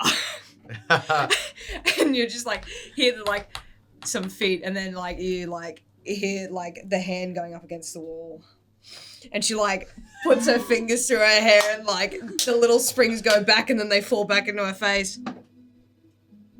You are a lot of woman. What are you doing in a place like this? Do you want to try me? Oh, don't threaten me with a good time. You said the wrong thing, Barbie. Oh, I bet you'd gonna stop me in a heartbeat, sweetheart. Just switches the axe to another hand, just puts it in front of, just tries to, not interacting. Yeah, already goes away.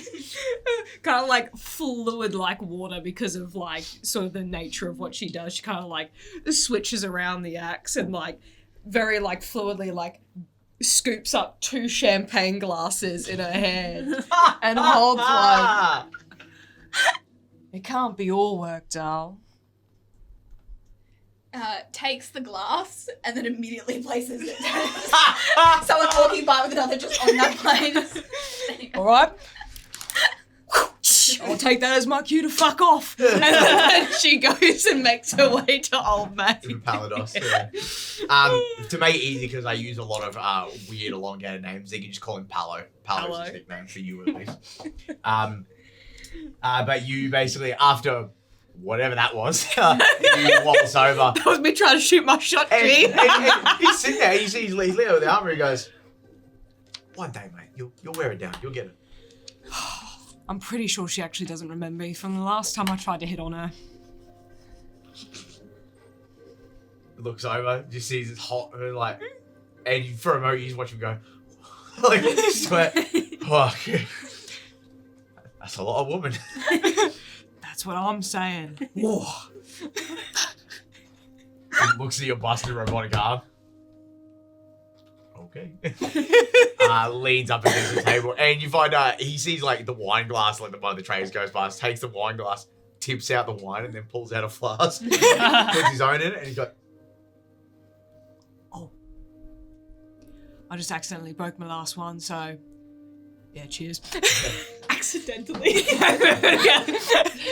I just quickly ask, what is Yes. Palo's position again? he is the sub-legion commander, so he is the secondary to Commander Giannis. Perfect. So there are too many bosses around for me to be back Yeah. up. I've been keeping my eye on that little, what's his name again? We didn't get his name. Oh, the one that came in and his cloak flit up. Yep. We don't know who he is. No, that was information specifically for the I keep slipping in and out of his voice. That was information specifically for Parliament. You guys just didn't get that info. Okay. You Shit, knew- we didn't get that info. Fuck, alright. Damn. I don't actually remember if I had the name for him in general, but I'm but good. no, it was you guys knew. Actually, you know what? Make a history check for me. Yeah, That's cool. gonna be. This will be a fun way to determine how you remember certain military tactics. Call him Jeff. My name's Jeff. Hefe, It's alright, I guess. Let's pick one that has manifest, in the and end. he'll give you the help action.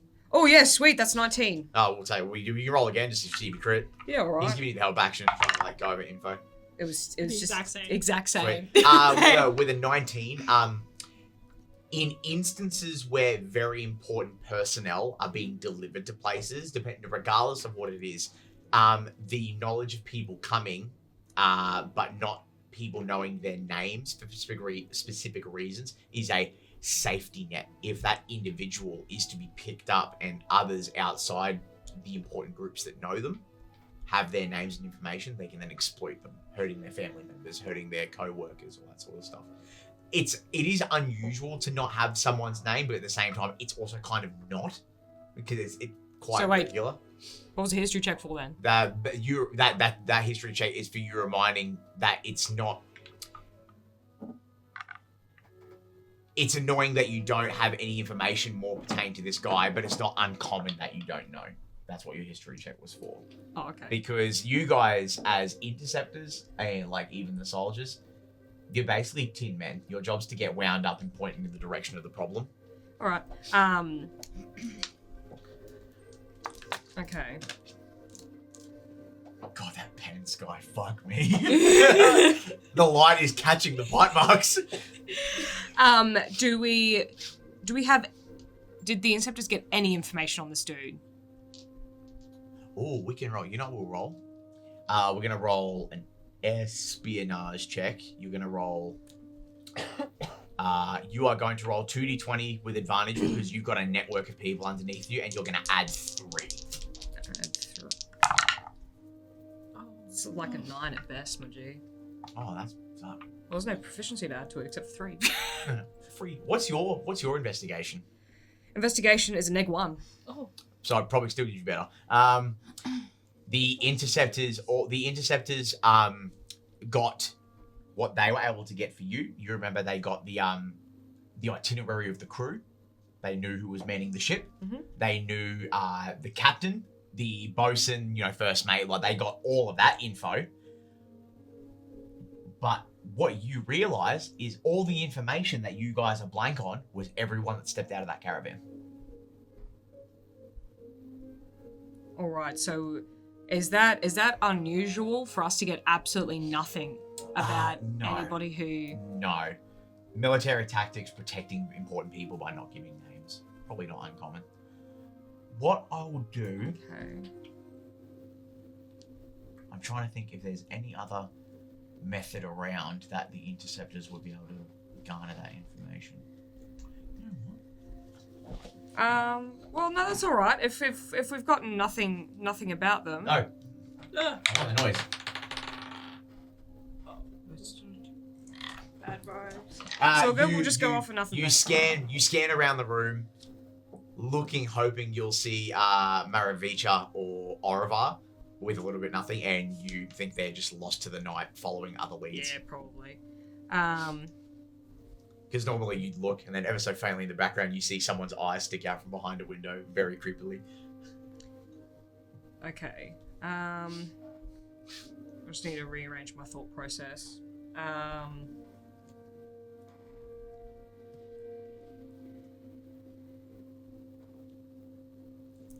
Kind of find it weird how we've gotten absolutely fucking nothing on this bloke that's come in today. I mean, if you want us to keep an eye on someone, protect someone, given no fucking context, it's a bit fucking silly, don't you think? I'm going to open something, but I don't think I'm going to get to it in time. How do we know this fucking gump isn't some fucking insertion? Whoa, hey, easy. Easy, that's our word. That train of thought...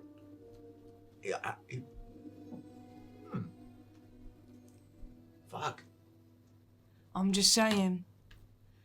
His little knickers got blown up in the wind, and I saw some sus shit hanging around his booty hole. I don't want to know how you saw it, but I want to know what you saw. That is not his booty hole.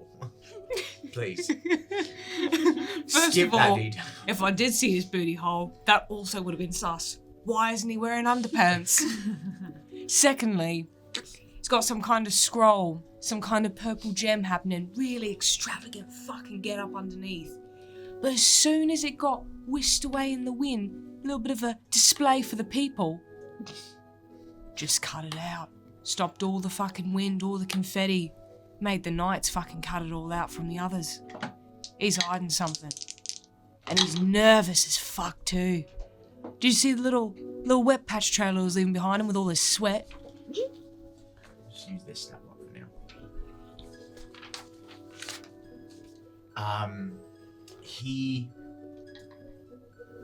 You're watching the synapses firing in his brain, and he's starting to draw connections to things, and things that like just kind of aren't lining up.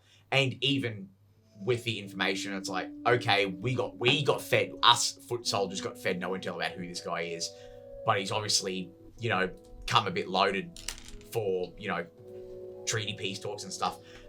You see I did write his first name down. His first name is Giuseppe. So his name, you can just call him Pep. Love that. Pep. Pep Papalidos. God, I made a fucking tongue twister. Pep. Yeah, Pep. Pep gets starts looking a bit funky, and he takes another quick thing of his flask, puts it in his belt, and he leans into you and goes, I might go for a wander in there and just pull Commander aside. I don't feel comfortable about that. Look, I get it. Anonymousness, obscurity in the Safety. air. Ooh, safety, all will be so safe. Seriously, nothing though. Nothing about this fucking geezer. Who's young, but he's a geezer. He looks old in the face, old in the eyes. Don't know, don't ask. Donnie told me that. Anyways. Who? Donnie! Who's Donnie? Donnie! I don't want to talk about it. Anyways. Mysterious. They all are lately. Vengeance. I think something's not right though. I don't know. Something's just not adding up. No intel, no info, but big grandiose entrance. Well, to be fair, the grandiose entrance was us. We did that. But I think drawing some lines to him having a bit of a whinge about it. Yeah, but like that's still the point though. Grandiose entrance, yeah, from us. Also, from us apparently, keeping this shit on the down low. Make it make sense. The math is not mathin', and I'm not that smart, but I at least graduated 5th grade. I know my times tables at least up into the 7s. Pretty good. I thought so too. Terms were pretty hard. Wait, where'd you come from? No. How are you going? Ooh. Yeah. I'm gonna go. Have fun. And pulls his cloak up and stomps off with his plate as he goes to forcefully insert himself into whatever conversation these guys are having in the Parliament building. He goes, I'm in here now. So he disappears into the evening. Can't stop me. Basically. After he leaves, she's kind of standing there like...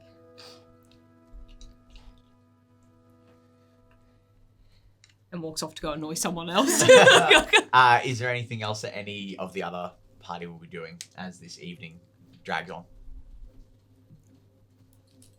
Still stuck conversing with this lady about sicknesses and being a doctor and stuff. I think while Morana's talking to her, she's also kind of looking around the room because, like you said before, she would know the names of these three and see if she can spot them at all, see if they're here. Sort of Is it meant to be this colour? I get this weird clicking in my left shoulder every time I reach up for a teacup. Maybe don't reach up for the teacup. But how will I drink my tea? And you basically like palm this old woman up. Fuck you. Every time I take a sip from my tea, it hurts my eye. Take the spoon out of the cup, love. You said that this was like a human woman. Yeah. Right? I'm 128. I'm sorry, ma'am, but I don't have time for you. I'm gonna trust me anyway. Yeah, you just power left in shock as you move off. Who would you approach? I would probably go where the food is and just kind of go get another plate because to stop herself from talking to this woman and basically just being like, shut the fuck up, she had to force feed herself to just be like, okay. And so she's gone to fill up her plate again and then she'll go next to you but not really say anything, just kind of like suss you out sort of. Yeah, see if anything comes up in her memory of you. Make a history check, please. So that is a 15. With a 15, you know Aelia. Aelia is quite important as far as the design of like the automatons and stuff. Aelia was part of the team that was able to, for lack of a better term, weaponize the elevite mineral, which helps the skyships fly. So she's very important to a lot of people. And she won't really say anything. She'll just kind of like do a like up down sort of nod and then smile and walk away. Because it's like just notices the appearance and everything like that. It's just like, how would you feel that she would be giving off a vibe of like an intuitive woman that's like quite in her own head a lot of the time? Aurelia. Yeah. Just kind of on a little bit airy fairy. Yeah. Like she's just kind of like eating, and because she's her mind's always running like a mile a minute. Like, you know, when you're sitting there, you go, no, it's entirely possible. Like, and every time it's entirely possible, she's like writing something down in a book, and then she's looking around and sees a new thing that kind of interests her, and so Yeah, But she'd be feel very friendly and approachable at the same time. Yeah, I feel like Morana would just let her be because she's had enough of like for about like an hour already. Knock your ear off. But if you do make eye contact, she'll give you like, Yeah. This is Hi. like parallel play with kids. It's like, Mum's told me I should wave. Okay, bye now. oh, she's leaving. Goodbye. Yeah. Incredible. Would I recognize her? I'll get you to make a history check Of for course. me.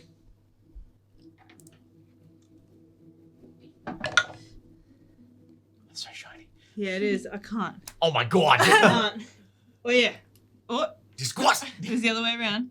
Give me a second to use my calculator. No one judge me. 17. Hey, I got a hot pink one here that I use for math. 17.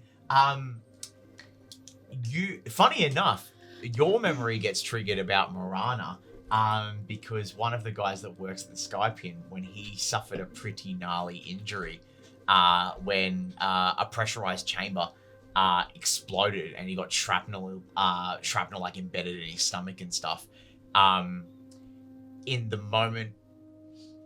In the days leading up to it, he had to go in to get like several like small surgeries done to have the piece of copper and iron pulled out of his abdomen and stuff. And when he came back to work, quite quickly, you asked him about it, and he says, "Oh, I saw a doctor on the edge of town, and Morana was brought up, and that's basically all you've got." Oh yeah, I went to this place and I saw this guy. It's not good. Don't worry about it. Forget about it. Forget about Forget about it. Cool. What about you, Amar? Still, this poor woman. This is a Fuck storm. this. She's like any sort of like timekeeping devices around The sundial. the sundial. She's like watching it, death staring it, just No, willing time to move faster. in this era of our adventure, it's this the sun, motherfucker. Yeah. The sun's your clock. She's willing that shadow to just move further. Well, by this point, it's getting like evening now. Like Yeah. we're nighttime now. You know what I mean? You guys, as time moves on, we're probably at this like little dinner for maybe an hour and a half, and Pep comes back to you in a moment's notice. In the hour and a half's notice, and he's a bit out of breath, like he's done a bit of a jog, trying to get to and fro as quickly as he can. He's in full fucking plate. This man moves at the speed of a rock, like on a downward slope, and he walks up and goes, Fuck. Did you go for a cheeky evening jog? "Mate, this shit is so fucking heavy." No one fucking told you how to wear it, mate. Yeah, get some of this. "Oh, good." His name, Emmett Malign. I'm gonna get you to make a history check with advantage, please. Oh, give me good vibes. Give me good vibes. 15. With a 15, Emmett Malign is the Maligns are a high noble family of great import, especially in Vassal, and I think this would have been information that you probably picked up in passing. Okay.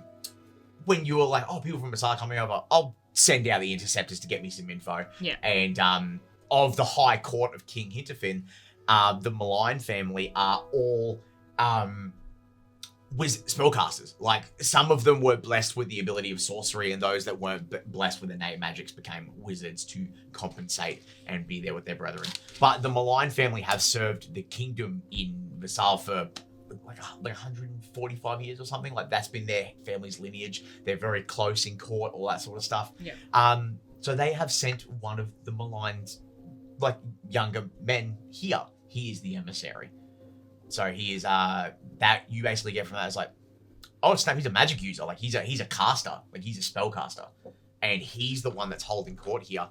And I think for you, make an insight check for me. Oh, yeah. Oh, yeah, come on. Don't fuck on me. Don't fuck on me. 22. Jesus. Fucking was not hard. With a 22, you draw the line. You're like thinking about the situation. You draw the line. It's like, damn, if they're sending like one of the malign sons here, they really want whatever this is to go one particular way. Yeah. These guys, that's their fucking whole job, is to hold court with like big fucking nobles and stuff, right? But then you think back about how nervous he was. So I was like, maybe they sent the wrong guy, like, because he didn't have the countenance of a court mage that knew what he was doing. So can you just refresh my memory? Yes. Sorry, what are they holding the court for? Like, what are they deciding? So what this little meeting is the big dogs of Holosis, where you are, talking to this emissary and creating drafts and finalizing deals of trade, of alliance, kind of think like NATO. They've approached a new country to go, hey, here's this fucking agreement that we want to have with you. Okay, maybe so you should sign this. Here, it's Heliosis. Helosis, yeah. Helosis and Vassal, they're not ones inside it. They're two separate countries. Separado. Okay, all right. Big ocean of water. Okay. Across the pond. Oh. Like France and the UK. Kind of. Not really. So. Think more like a Greece in America. Were we able to get anything else? It's all typical bullshit. Use of the sky frigates, shipping routes, all that sort of stuff. Talk of military supplements, access to arcane prosthetics, golems, automatons, all that sort of stuff. Wait, what? They're wanting... Vassal is wanting access to that from us. That's what I heard, and I got it for 2 seconds. I tried to go in there under the guys that I was talking to, the Lord Commander, but they didn't let me in. I got like 30 seconds, and that was it. I guess you actually. That's a big deal. That's a really big deal. But any pulls aside, you guys, you got to remember they're behind on the curve a little bit. You know what I mean? Like they're huge. They're like the biggest nation on the planet. Like they're huge. Vassal's massive. And he goes, a kingdom that big, it takes them forever to catch up. You know what I mean? We have like people like Aelia, and like look at that, and look at your fucking arm like slowly ticking away. Like they don't have that. I think they just want to be mutually benefited with a nation that does have that. With a nation that's smaller than them and is about to give them a country that's bigger than ours, weapons and automatons and everything that we use to get the leg up on other nations that are twice our size. And we're just about to go, here, sir, fuck me in the arse. It's as fucking plain as day. Are you fucking serious? You know how many shitheads I've pulled up in Vassal? Trying to get through here. Trying to fucking sneak through our fucking streetways. Trying to get our shit from our higher-ups. Vassal is one of the biggest fucking fishnets we've got that the interceptors cross, trying to stop them from getting our shit. And now we're like, here it is, on a silver platter, give me a kiss on the cheek, tuck me into bed goodnight, put a fucking bullet in my head. What's a bullet? I can't believe we have automatons and not guns. I would never think about launching a projectile this big at the speed of sound at someone's face. Put a bolt in my head. There you go. Oh, that was scary. Goddamn. Yeah. And you can see from one soldier to another, albeit on different sides of the same side of the board, two different sides of the map, right? You've got the guy that's on the ground in the thick of it, like 18,000 fucking men beside him on the war front, and then there's you, who you benefit the group because there's only 8 or 9 of you. You know what I mean? Your network doesn't even exceed double digits, but you're so effective. So there's this mutual like benefit and understanding of how each other works. And he's listening to how you're drawing these conclusions, and it's triggering some sort of response in his brain. And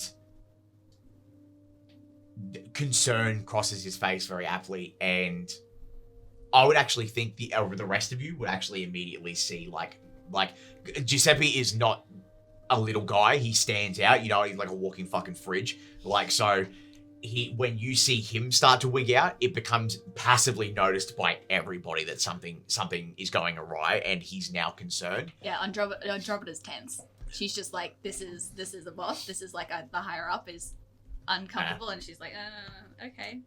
Don't see that often.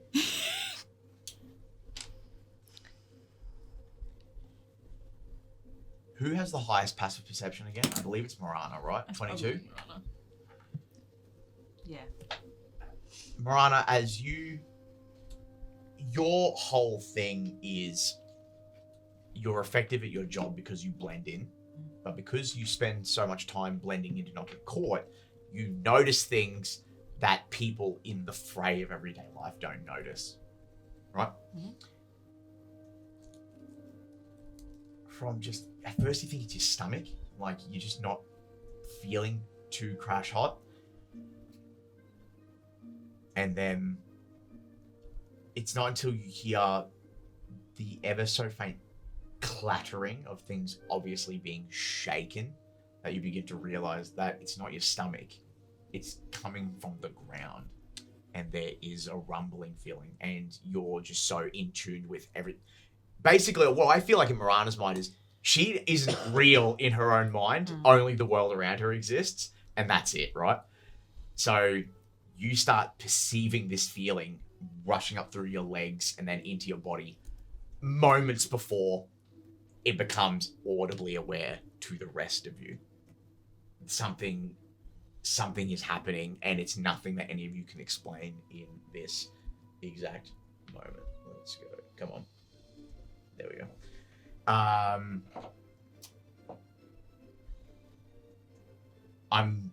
The rumbling begins to become cacophonous and loud. Wine glasses begin falling off things, blah, blah, blah, you know, like that shattering, all that annoying fucking noise that I got, psh. And immediately, shit's going wrong. You see Giuseppe pulls his shield and pulls his sword out and then looks to you and is like, and begins to spread his eyes out, clank, clank, clank, clank, begins to run. What do the rest of you want to do as shit starts going south? Is it like the ground's kind of shaking? Oh, yeah. Thing? Yeah. Eleanor's going to do the good old Henry Cavill. Oh.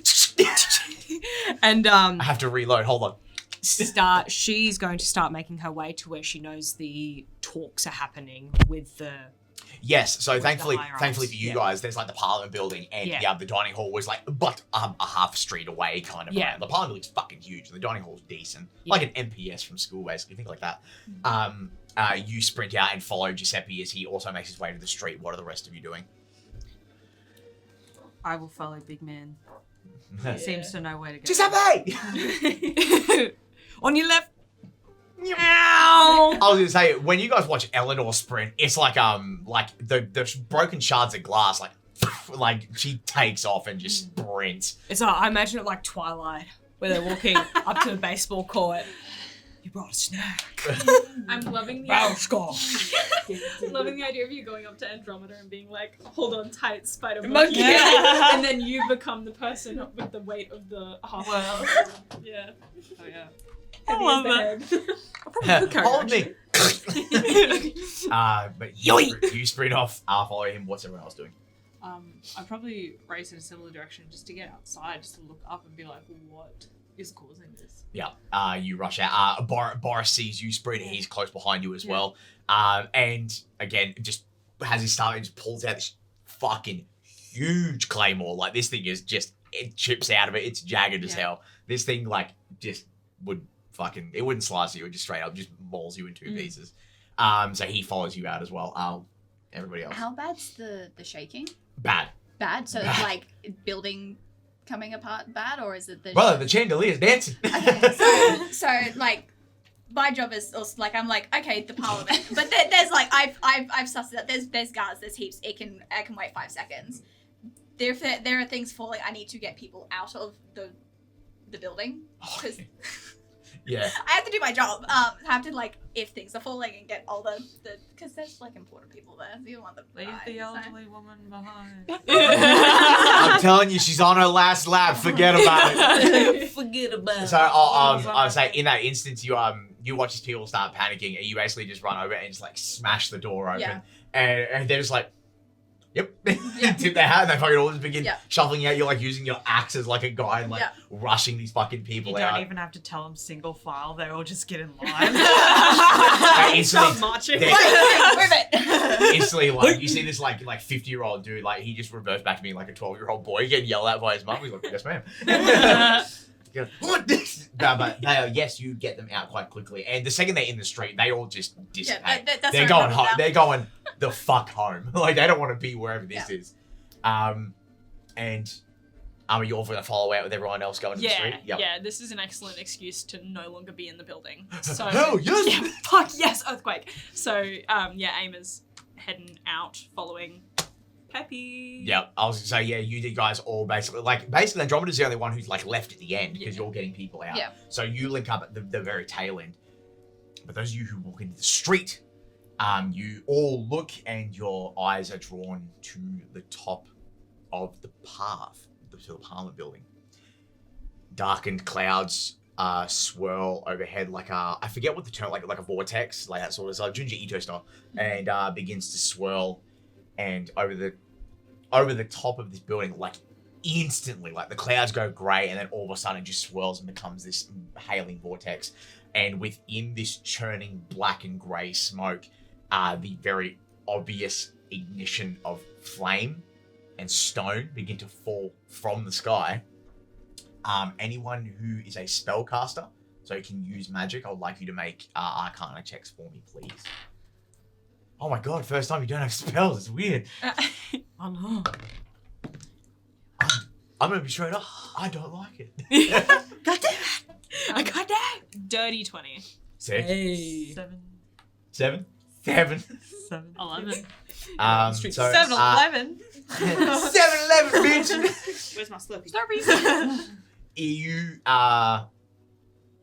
I feel it's actually quite it's quite funny that Aim is the one that gets it, because you're the archivist. That's your whole thing, is My shtick. you read books every day. You're looking at it and you're like this isn't a natural phenomenon. Someone has called this down with magic. This isn't something that inherently happens in the world. This is something that's been summoned here. That's what you get from that. And from within this churning within this this unending churn, flaming clumps of stone and fire, molten rock descend from the sky, swarming and falling with biblical destruction.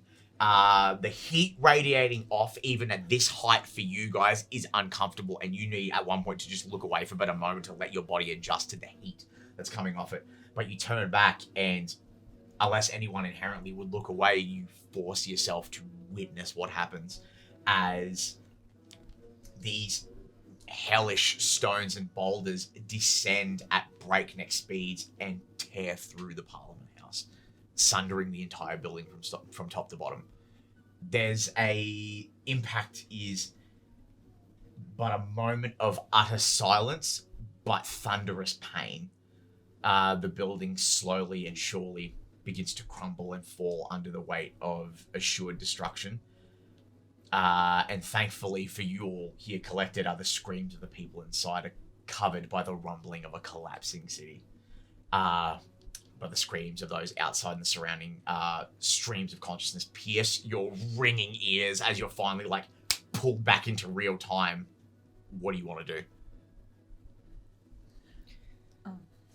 Probably just go, Boris, what the crikey fuck is going on?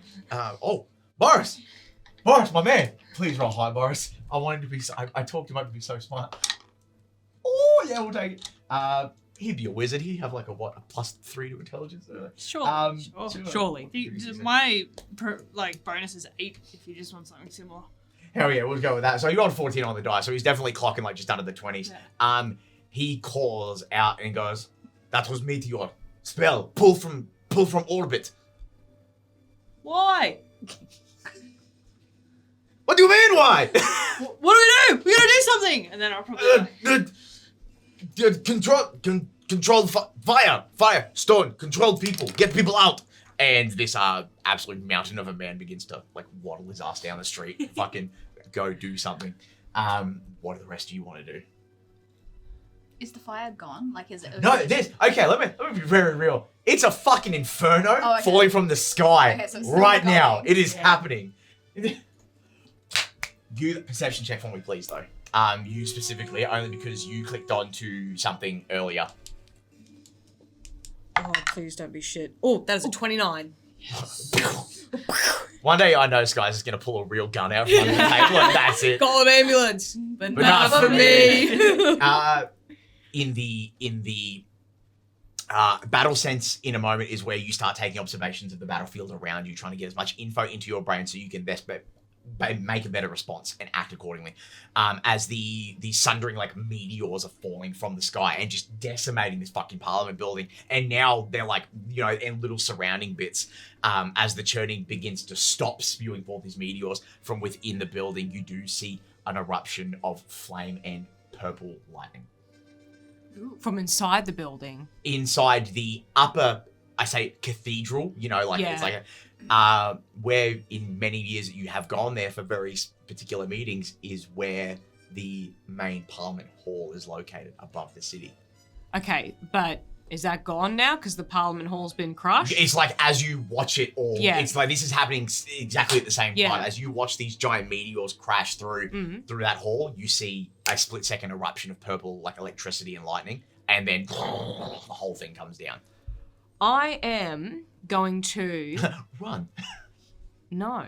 I'm going to be scoping out the immediate surrounding area because I'm pretty sure that from what she's witnessed, she's seen that whoever's done this has done it from an anchor point in Parliament, and then before it hits the Parliament Hall, they have dispersed, but there's only so far you can travel.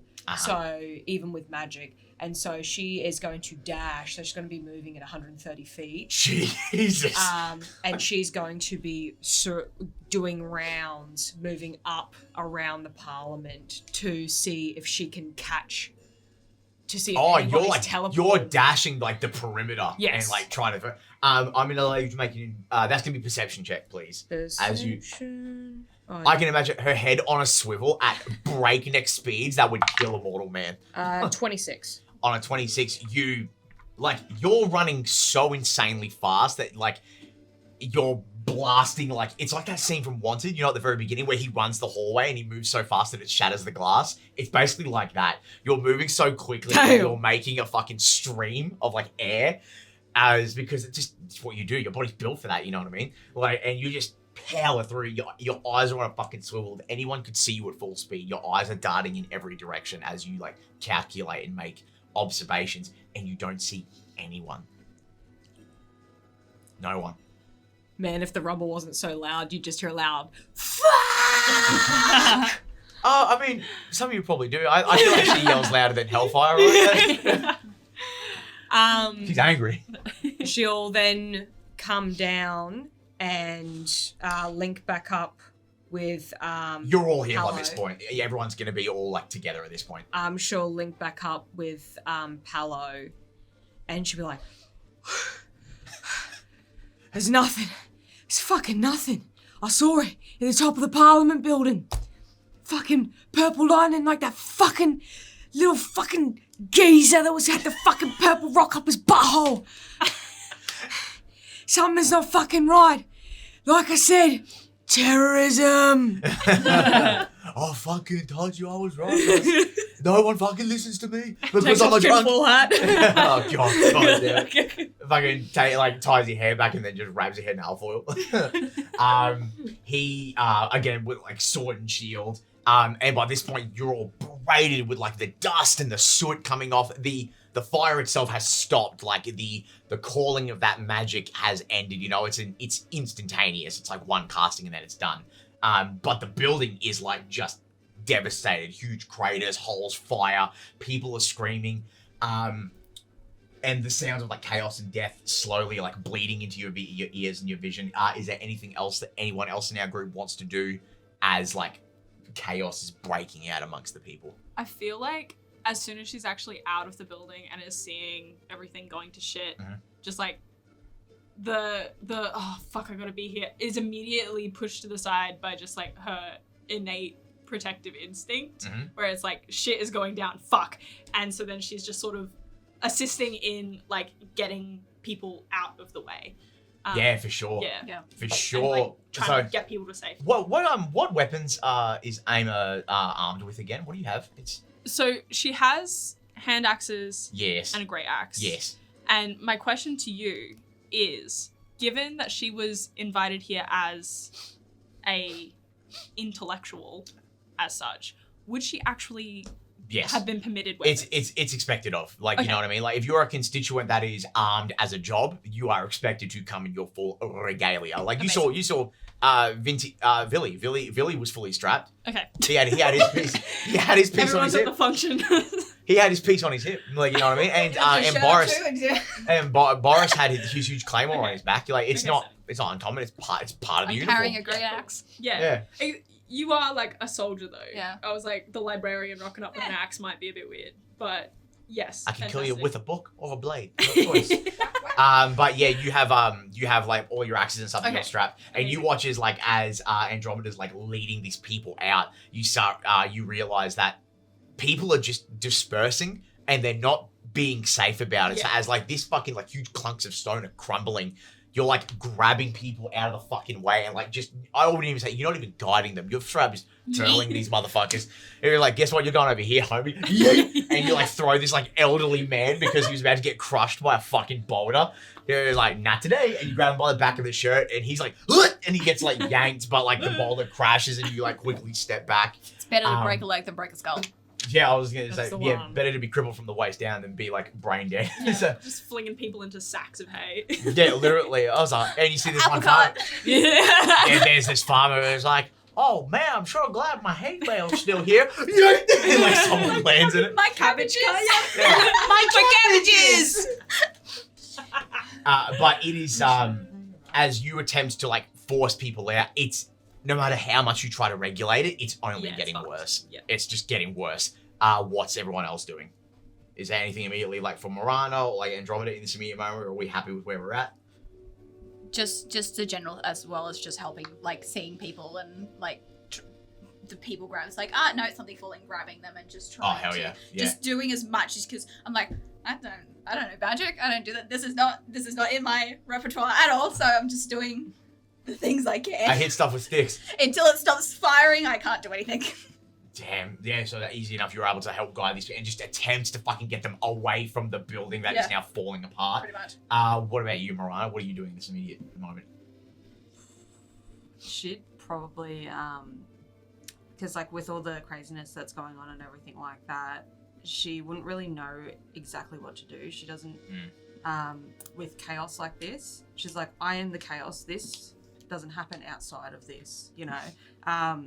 And so she's just kind of like looking to see if there's anyone like trying to like mimic sort of thing, like mirror people in that regard, because she's just kind of like, okay, well, if these people are helping, then maybe I should help these people. And it's like maybe trying to set up a little like healing station sort of thing far away from where all the fucking rocks and meteors and all that shit are, just to, if people are like, I've got a broken ankle, it's like, great, sit down, looks like I am on the job.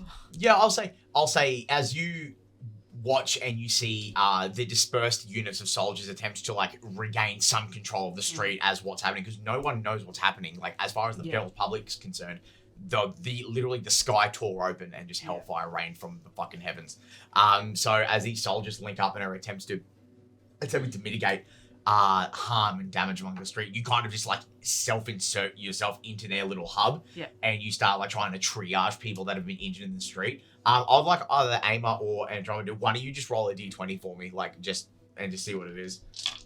Oop. You know. That one's hard to read. I never use that. 14. You guys watch as one of the tall pillars of stone at the Parliament House cracks, and you watch the crack like instantly spiderweb out, and a huge piece of stone goes down, and like it catches some dude and like fully just like anchors his fucking leg to the floor. And thankfully the stone crashing was loud enough that you couldn't hear his leg obviously get like decimated. But you two specifically look at it, and you could probably get him out. But he's like screaming, like blood-curdling screams. Yeah, just, like- Amos like legging it to him. Yeah, we just like sort of look at each other and we just start hoofing it over. What's your strength scores between the both of you? Something ridiculous. 17 plus 3. Was that, is that it? Sorry? 17, yeah. 17. 23. Yeah, damn. Yeah. So you guys walk over. I feel like this is probably one of the few modes where Eleanor like probably loses her mind, but like Amar and like Andromeda go over, and you watch like they both grab this fucking boulder, and like Andromeda's arms fucking like it's like an anime where their muscles get bigger, and just with We absolute get action lines and everything. thunderous rage, you're just like, and you like lift it up, and eventually you guys roll it over. It's bad. It's bad. Everything under that rock is. That leg ain't there anymore. Yeah. And you guys like drag what's this guy screaming as he screams, I can't feel my leg, what's happened, he doesn't want to look. And you like drag him over to triage. And Morana, you're just like, this is my shit. I'm good at this. And you like start trying to staunch the wound on this like guy's minging ass fucking stump of a leg after the stone. What about Aelia in this moment? Magic, spellcasting, is there anything you're trying to do to mitigate? She would be using whatever like magic and resources she'd have to help people. She'd also probably turn to Russell and be, Russell, mate, are there any survivors? And like send him flying over the Parliament building. Oh, hell yeah. See if there's like anything he can see. It's again, because his wingspan's so big, he hops, what's that, you know how birds hop, they go like this? Yeah. So he hops off and he gets on the ground and just, and these like huge wings unfold, and he doesn't really have to flap because he's like a robot bird. So he just goes and just takes off. Pulls out the wings, little rocks on his bum. But he ascends to the sky, and you don't lose him in the smoke because he glints with like what bit of fire there because he's reflective, he's metal, and it's like, and he's around the top, and probably maybe a minute and a half as he comes back in, he lands back here on your shoulder, and I would say with him, because he can't obviously verbalize and speak, so he has like a little like opening hatch where it opens up, and it's like a little abacus unit where runic symbols flip in common and other languages, so it's how he can convey information to people because he can't speak. He can record audio, but he can't actually talk. So literally a little computer message pops up and he says, I can't see anything, too much fire, too much smoke. Okay. So I'll probably then activate my winged boots Hell yeah. and start Do you want to crank that fan up? We can turn that fan up. Not gonna and start One or three? flying around. Yeah. Hopefully clocking the little like help people station that Morana set up, and like just trying to like drag people over. Yeah, for sure. What spells you got again? Like you like first level stuff? You got like magic missile and all that sort of shit, right? Can you drive my D&D beyond, please? I'm actually pulling it up Yeah. here. Yeah, can't even hear it in the headphones. Okay, cool. First level. Yeah. Fairy Flyer, Featherfall, Find Familiar, Mage Armor, Magic Missile, Shield. Hell yeah. So let's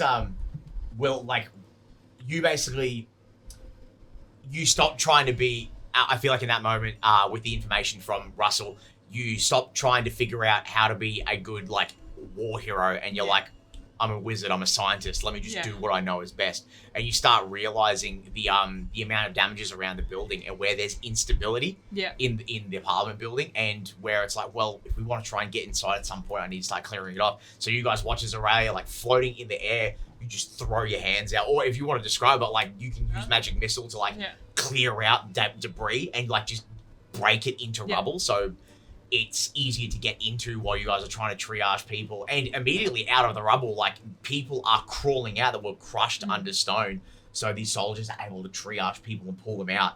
And like there's one point where it's like you blow a hole open in the front of this building and like a plume of fire comes out, and you watch as like 2 or 3 people like run screaming into the street, like fucking ablaze, like they are on fire. and they were just burning to death, and now they're burning to death, but outside. So, you know, thank you. That's the content laugh that I'm looking I for. have more room to roll now. Stop, drop, and roll, brother. Drop, stop, stop, get roll. suffocated by the smoke now. Yeah, that's right. Yeah, stop Just burning dropping. to death. Stop dropping. Roll. But people are rushing every which way. I It is do have Ray of chaos. Frost, so I'll probably be like, oh. Oh yes, now they're just full icicles in the street. No, I was like, that's cool as hell. Like, I think you've got a cantrip that's a snow one as well. I think it's like Ray of Frost is cantrip? Ray of Frost is the cantrip. Yep. Yeah, you Yep. basically just go hold still, and you just shoot out a plume of snow and like put out the fires on these dudes. They're fucked up. Yep. No asking Ralph that's gonna fix that, homie. Kebab. Yeah. God, that'll make me so hungry. I'm rotating out of happiness. Hey, that's my tattoo! That's my tattoo! You guys watch while Giuseppe stands with you as you guys are trying to get some sort of information and intake about what's happening. This young soldier walks up and his armor's like dirtied from like getting sooted and attempting to get into the blaze and destruction. And he looks up to the sky and his face drops and he points up and he screams and looks as you see through the cloud cover and the smoke erupting from the fire. Those who are soldiers specifically, who are should know this, it's trebuchet ammunition getting launched from the docks, coming in as he screams volley at the top of his lungs as these stones fly weightless through the air, not making a sound, not that you could hear anyway, on the ground. Almost in slow motion, you watch as these boulders, like chunks of you can, when they're close enough, you can see there's like bits of stone design on them where they used to be parts of buildings that have obviously been like destroyed and used for ammunition. As they start, it's like that scene in Lord of the Rings, the third one, where that stone hits Minas Tirith and it fucking, the initial impact makes no sound. It's the sound of the stone hitting the floor that makes the audible noise. That's what happens. And you watch as the trebuchets, ones that are aimed well enough, they're hitting specifically towers, buildings that are tall, anything that stands above the city limits. And they're coming immediately for everyone. They're coming from the south. They're coming from the ocean. I would then turn my attention to any that flew too close to me, trying to magic missile them like off. Ooh, okay. Raw, because magic missile also automatically hits, doesn't it? Yeah. So that makes it kind of hard because stone and stuff has DCs, like they have ACs and stuff. You'd just be trying to lessen the damage by making it not such like a massive boulder or throwing it a little bit off Trying to break target. it up a bit. Oh hell yeah! Yeah, break I'm up going to a say bit. roll a d20 and add your spellcasting modifier, and add your proficiency bonus as well. You want to try and get like 16 and up. Is it the modifier or the attack? The modifier. So yours. Oh yeah, use your attack. Yeah, use your attack. Yeah, My sure. attack? Yeah. Ooh. So it was the roll plus the attack, anything Which else? is +9. Which Yep. that'll have your proficiency in it because I forget you're a full wizard anyway. So 21. Oh yeah. So as this so you guys watch as like Aelia like and like flies up silently through the air, and this like fucking huge boulder is coming in and you watch as like all these little rockets just fire out from your fingertips and tear through the stone, and it slightly goes askew and it still clips the side of the tower, and you hear like the shrieks and screams of people as it goes down, but the tower still stands. It didn't fucking get taken out, thankfully, so there's still one vantage point left. And I would say with that, you start seeing like other spellcasters and wizards in the city like start using any form of levitation or high ground they can get, and they start doing the same thing, using force spells, damages, eldritch blasts if they have eldritch invocations, anything to offshoot the damage of the volleys coming in immediately in the area. I'm gonna get everyone though, as you see one stone, as you see a couple of the smaller stones coming towards, we'll get everyone to make dex saves. We'll do that. I'm gonna tell Palos to stay behind me as I run forward, and I'm just gonna deflect missile them all. So I'm literally running and I'm just grabbing and throwing them. They're like decent boulders, so yeah, definitely. It's I'm moving them. remind me how deflect missile works again. Give me language. You can use your reaction to deflect or catch the missile when you are hit by a ranged weapon attack. When you do so, the damage you take from the attack is reduced by 1d10 plus 17. Right. Okay. So if you reduce damage to 0 and have a free hand, you can spend 1 key point to make a ranged attack with a range of blah blah blah blah.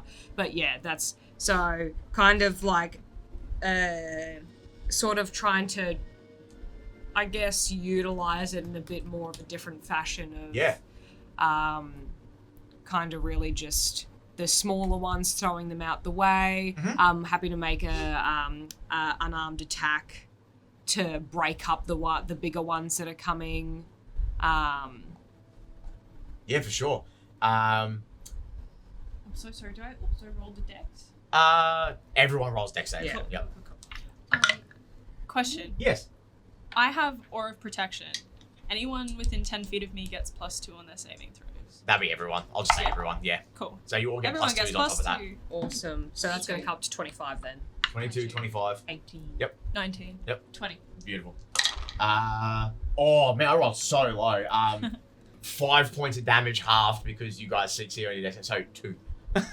2 points of bludgeoning damage is like a pellet just goes, ow. Can I just roll to deflect that, please? Yeah, if you want. But if you're gonna try and if you want to try and deflect like a real like a solid trebuchet stone, I'll let you now. A trebuchet on a hit does 8d10 damage. Well, but what am I getting hit by now? So no, I was also resorting when you were talking about trying to catch the trebuchet ones coming in. The dex save was like for scattered debris that was flying at you. I'm only like trying to deflect what's actually coming. Oh, then fuck that. Deflect the one coming at you then. So you can basically just reduce that damage. You're gonna succeed anyway. Yeah, because it's so 17 minuscule. anyways, Yeah. So this it's like probably the size of like a small football.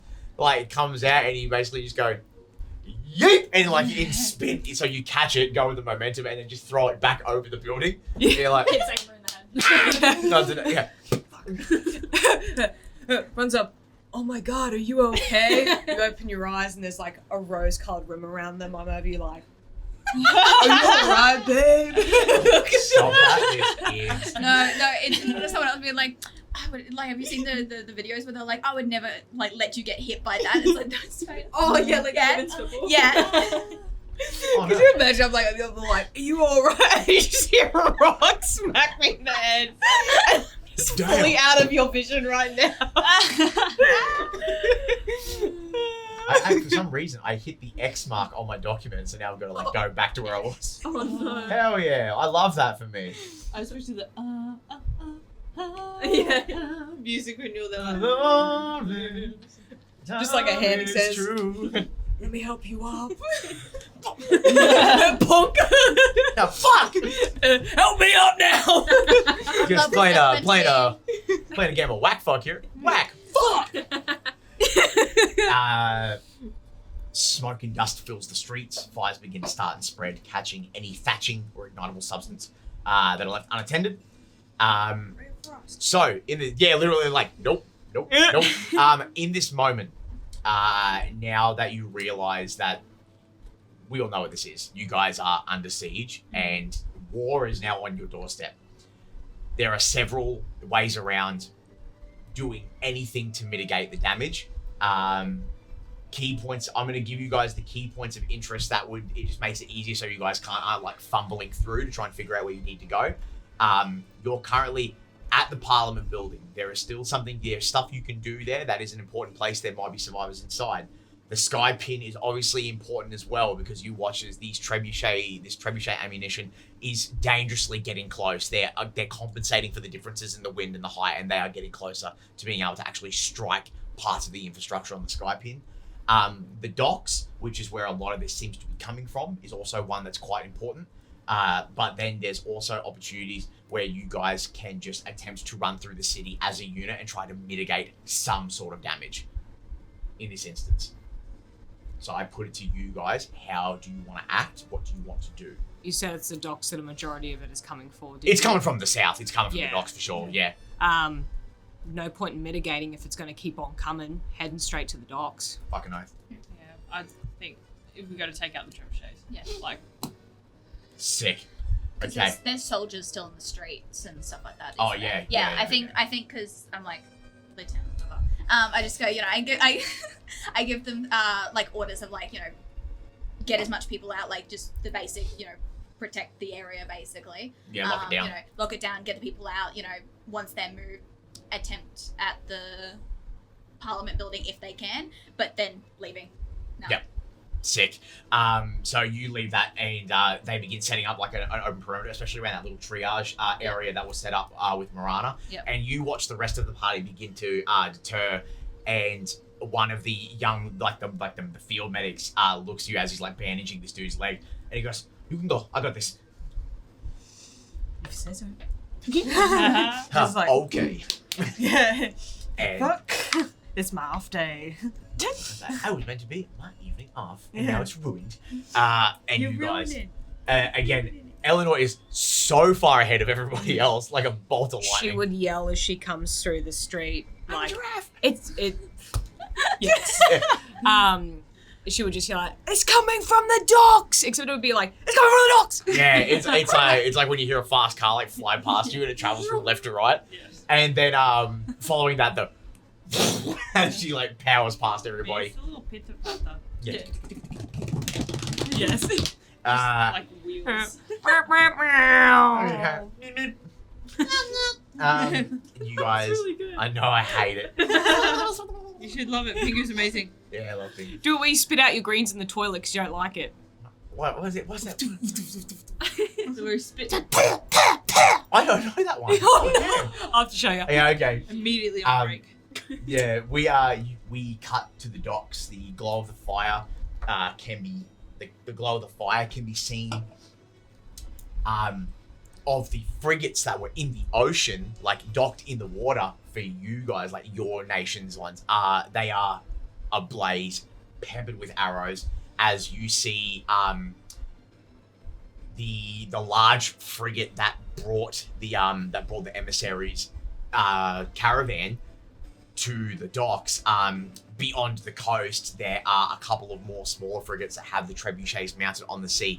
There are soldiers. You guys aren't the city's only defenders and operatives. There are soldiers that are manning other ships and making their way out to sea to start working on that. But immediately in the immediate area, you can see where the flames just raging on the docks. Like there's hordes of people running to and from, like people trying to escape, and then people, same as you, they're trying to get there to go help. Attempting to put out the blaze, attempting to put people out that are on fire. Like you see there's a point where like people are flaming trying to run, and like you watch one guy as he grabs him and literally just throws his mate over the fucking railing into the ocean. Because it's like, wait, you want to put fire with my bare hands, you fucking dummy, so he just hurls him into the water. And it's like the best thing you can do. So it's, and that's what they're trying to do. They're trying to think of anything they can do quickly to mitigate the harm to people. And you'd see civilians leaping from their vessels as well as they alight and begin to crumble and sink. I would like everyone to make perception checks, please. 28. Damn, god damn. 23. Holy shit, God, this barbarian's perception. I gotta figure out what's going on, 17. Sick. 15. Ooh. Ooh, drow. Okay, that's still lower. 13. So anyone with 15 or above, I think immediately for you, your brain's still in like mechanic mode, still trying to think of like mechanically what can I do to like mitigate these problems. For you guys, it's the boats. It's like that's where it's coming from. We're in trouble. We need to fucking do something about it. There's over the edge of like the horizon where you like over the flaming ships, you see from some of those other moored ships off in the distance where a whole volley of flaming arrows is going up to attempt to hit one of your soldiers' frigates going out into sea. But luckily in this instance, there is one small frigate that is left, one small seafaring vessel that could probably fit you guys if you want to make an attempt to get out to sea and do something. And there is also a small contingent of soldiers that you know as well that are also there. So in this instance, I put it to you guys. What do you think is your game plan? You said that on the dock. Yeah. Now, what are frigates? A small vessel. Okay. And was there any like catapults or counter stuff, or was that on? No, you guys have them. Yeah. But why would you just have your siege weapons set up on a dock for no reason? You know what I mean? Yeah. So you guys have them. It'll take hours to get them. Okay. Yeah. Cool. But also, with that being said, you're also a barbarian that can throw small people very far. Catapult. How far away is basically the area that we want to get to on the boat from the dock? So getting to the ship that's still standing is basically like 60, 70 feet sprint. There's fires and shit just banging out around, but the boat's like right there. Yeah. Basically, I'm allowing you guys to set up your next game plan about how you want to try and fucking ruin someone else's day that's ruined yours. So we go on small frigate. It can take us out to where shit cunt frigate is. Yeah. Is Shit cunt that shit cunt? Change stat block. Shit cunt frigate. Is that the trebuchet frigate? One of. Yep. Yeah. There's I think immediately in the area you guys can see like 3. Okay. Yep. And they're out on the shit cunt ocean. Yeah. How far We call it from poo-poo the water. dock to those ships that are shooting shit? If I would say you guys know, if you get the one sailor on there that knows what they're doing, you can make that trip in like a couple of minutes. Like, you know what I mean? Like, there's choppy waters, and if you decided to just put oars in the boat, I think you two could just fucking row faster than the wind could take you.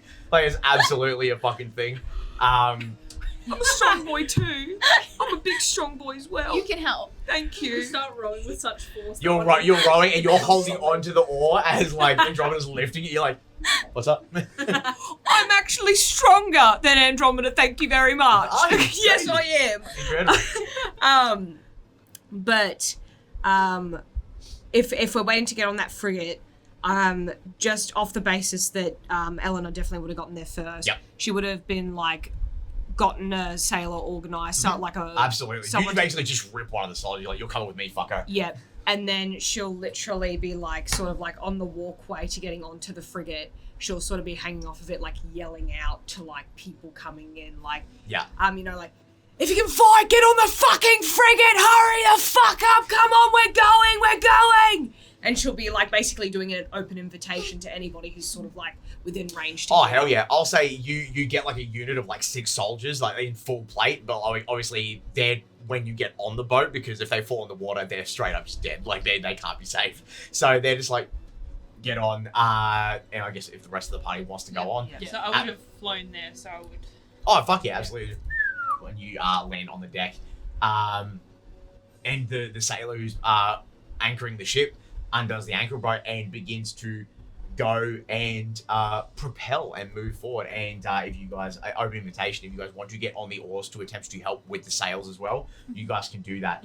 It is, thankfully, big ships struggle to hit smaller vessels, especially if there's like cannons and archers and stuff. Like trebuchets fire at disadvantage within like 300 feet because they're only made for long distance. So those big artillery things, you guys can't be hit by those, thankfully, because you're just too little. It's a waste of ammo.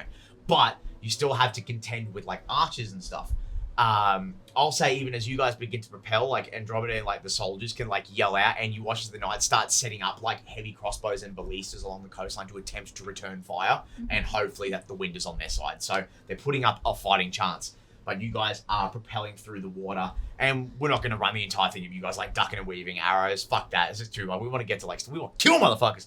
So you guys eventually, by the power of sheer force of will and strong women, you guys oar yourselves over to this fucking boat. And a lot of these vessels have, you know, the hanging nets on the side should someone fall off and go overboard, so they can grab on the way.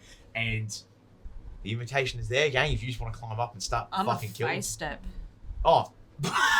into the middle and be like, what's up, my guys? And it's gonna kind of be a little bit like, I wouldn't say snowy, but more of like a like crystallized ice, sort of like when she appears. It just kind of like has a like coldness about her. Hell yeah. And then she's just gonna be like, sup. I feel like it's that shot from like Mortal Kombat 11 when Sub-Zero walks out and he walks through like snow blowing over, and then all of a sudden he's there, because that's like how he gets around. Yeah. So these, you like the camera pans over and you see these guys like they're cranking the thing, like trying to get the trebuchet like locked and reloaded, and there's guys like loading up their fucking ballista and crossbows with bolts, and then snowflakes this close to the equator. What the hell? That makes no sense. And then all of a sudden a gale force of snow, and then beyond the snow you just appear at the fucking shock and awe of all these guys around you. And these are like all Basalian knights, soldiers, blue tabards, semi-plate, full plate, and you're just in the middle of them. I'm basically just going to give you a surprise round if you want to pop something off before your gal friends get up here. I have a question. Oh no. If I am in reach of 2 people and I roll to attack, can I half the damage for both people that I touch? Mechanically, no, that wouldn't work because attacks are if you do what I call massive damage, I allow cleaving. So if you basically decimate someone by like 40 points or more, it'll carry over, but you can't really split the damage. Yeah, That's all. unless the spell says that you can separate it. Oh yeah. However, with that being said, though, at your level being a rogue and a cleric multiclass, you technically with your because it's one spell cast or 2 attacks. That's what they call me. Yeah, so I was like, you can just go fucking shoot 2 spells off. I'm just going to basically put my hand on this random dude's face, don't know if he's innocent or not, and cast Inflict Wounds. Oh, God. And it's going to come out, and basically her arm is going to, when she casts the spell, it's going to look like icy veins are coming up from her arm into her hand. Yes. And her hand's going to look like it's been frostbitten as she Yes. touches him. Fucking so oath. cool. Roll to attack. Okay. That's cool as I hell. love that. So that is 14. Actually, it doesn't land because he's an armored soldier. So as you go, I'm gonna say you fully touch his face, and the frost begins to clear over, and I think he's just got more that resilient strength, and he quickly just bats his hand out of the way and begins to fumble for his fucking short sword because he has no idea what's going on. Alright. Are you craving, sir? And he pulls it, or his longsword rather. Is there anything else you want to do? I'm going to use my bonus action to hide. Sure. roll it high. We'll see what happens. It's a ship. There's a lot of shit going on. And that's a stealth, right? Yeah. Oh, 14. Okay, you think you're hidden from that guy. Yeah. You don't know about everyone else though. Yeah. But that's your surprise round. Does anyone else have anything they want to do to pop off a surprise before we get into running some combat? Before we get to the boat, I have a great axe, but I also have javelins. Oh yeah.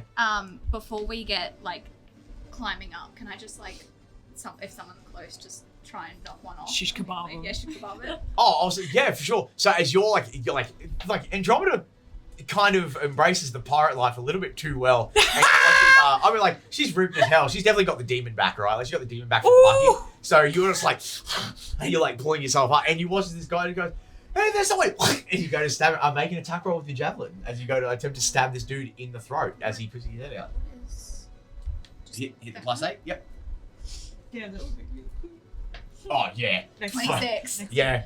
Roll your damage. 4. 7. Sorry. 7. So you take this guy from healthy to bloody in a single blow. So as this guy reaches over with a crossbow, you guys watch, takes one hand off her back, pulls out a javelin, and sticks this dude through the clavicle, and jams his javelin into the fucking bone. And he's still alive, but he's fully you just fucking stabbed him, and you pull it out, and then he reels backwards as he's been stabbed. And if you would you can continue the climb and then attack him again on the way up. Yeah. As you step onto all these, they fully thought they had the jump on you guys, and then there's just a 7-foot fucking green ripped woman staring them down on the boat. So if you want to attempt to hit it with the great axe or the javelin again, up to you. Well, I've only got 4 javelins, so I probably. But you didn't throw it. You speared him. I still have it, so I'll use it again. So. I'll say you just speared him with it. Fuck it. 22. Oh yeah. Hit. Yeah, dude. And damage of 4. Okay, so he's you are reaching again to get him in the stomach, and through the bit of the breastplate, and go into his stomach. You watch instantly he just starts spilling out sanguine fluid, and he's terrified, fully pissed at himself, he's scared as hell. Absolutely. Anyone else want to pop off any surprise actions before we start? Can I Fighting. Quick question. Yo. That's our boat. Are we up against a bigger boat? Yeah. Are there other boats in the vicinity? There are, but they're not close to you. They're how close? the closest one would be 300 feet away. Okay. You could probably run across water and get there, but these guys wouldn't. They're in this really dispersed triangular formation. Just looking at you, little. So kind of like this, that way. Because I got something that hits 120 feet, so I was going to hopefully get more. You'd have to fly basically halfway to get there. Okay. Yep. So we're kissing the ship. Yeah, Give him a little kiss. I put the sail on. How dare you do that? Is there like, have we kind of done like the Captain Jack Sparrow, like fucking throwing shit onto the other ship to get up, or Yep. how? Yep. Well, the thing is, they have the strapped rope nets on the side for when people fall overboard. So you got, and that's how like people get on the boat. So you just went, "Are you dumb motherfuckers? Park your boat," and then you fucking climbed up. Oh, beaut. Is there enough? You okay? Yeah, I just had a question. Oh, sorry. That's my fault for interrupting you. Where's the? Can you mark where the trebuchet is on there? Okay, I can probably do your one. Yeah, do it. Hey. I'm a very visual person. Well, I actually didn't think you guys were going to go for the dock, so I didn't build a map for it. No, right? that's okay. I could have, which is shame on me, right? No, don't stress. That does not bode well for, Oh no. for our attempts.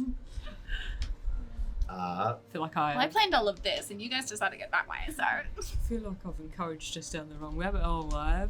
you just pissed off running off. I was all like, it's throwing rocks. We need to stop the rocks from happening. So, you guys climb up. We'll technically be there. Yeah. There's your little grating of rope. You guys Yeah. climb up. The trebuchet's at the fore deck. Okay. Where is Morana? Morana, where did you go on that deck, Morana? She said in the middle. Oh yeah, so And then she's sit. smack bang in the middle. So she'd if you were to climb up over the railing, the trebuchet is behind Morana where you guys are. Okay. Yeah. 'Cause I was gonna try and cast fireball on the trebuchet, but I do not want to hit her. You could fireball even with an exploding radius. You absolutely could launch it at the front of the ship and Yeah. just get the trebuchet in it. That was Fucking my oath. plan. Yeah, absolutely. No, yeah, yeah. absolutely. You can do that. Feel free to end your turn first if you'd like. No, you go You ahead. don't mind? Okay, I will cast fireball. I don't know what I'm doing. Do I just say I've cast it? I don't have to roll for anything. Well, it's Just pull it up I'll and see spell what's it got. attack and save. So I gotta roll an attack. well, no. So fireball should only be a save. Okay, cool. So if it says attack/save, it'll tell you what kind of Alright. save it needs to make. Well, I will rise up from the deck of our ship and keep flying. Yeah, fucking oath. And then I'll like wheel around here and then point down and like cast fireball. If she's like, that's where I drew her. Probably like to hit it like that. Absolutely. Yeah. A trebuchet can't make dexterity saving throws. No, it can't. It just Stop does big bonk rock. So like it instantly fails. Nice. Could you imagine just going to shoot and the trebuchet goes? 8d6. 8d6. I have heaps if you need more. I have 7.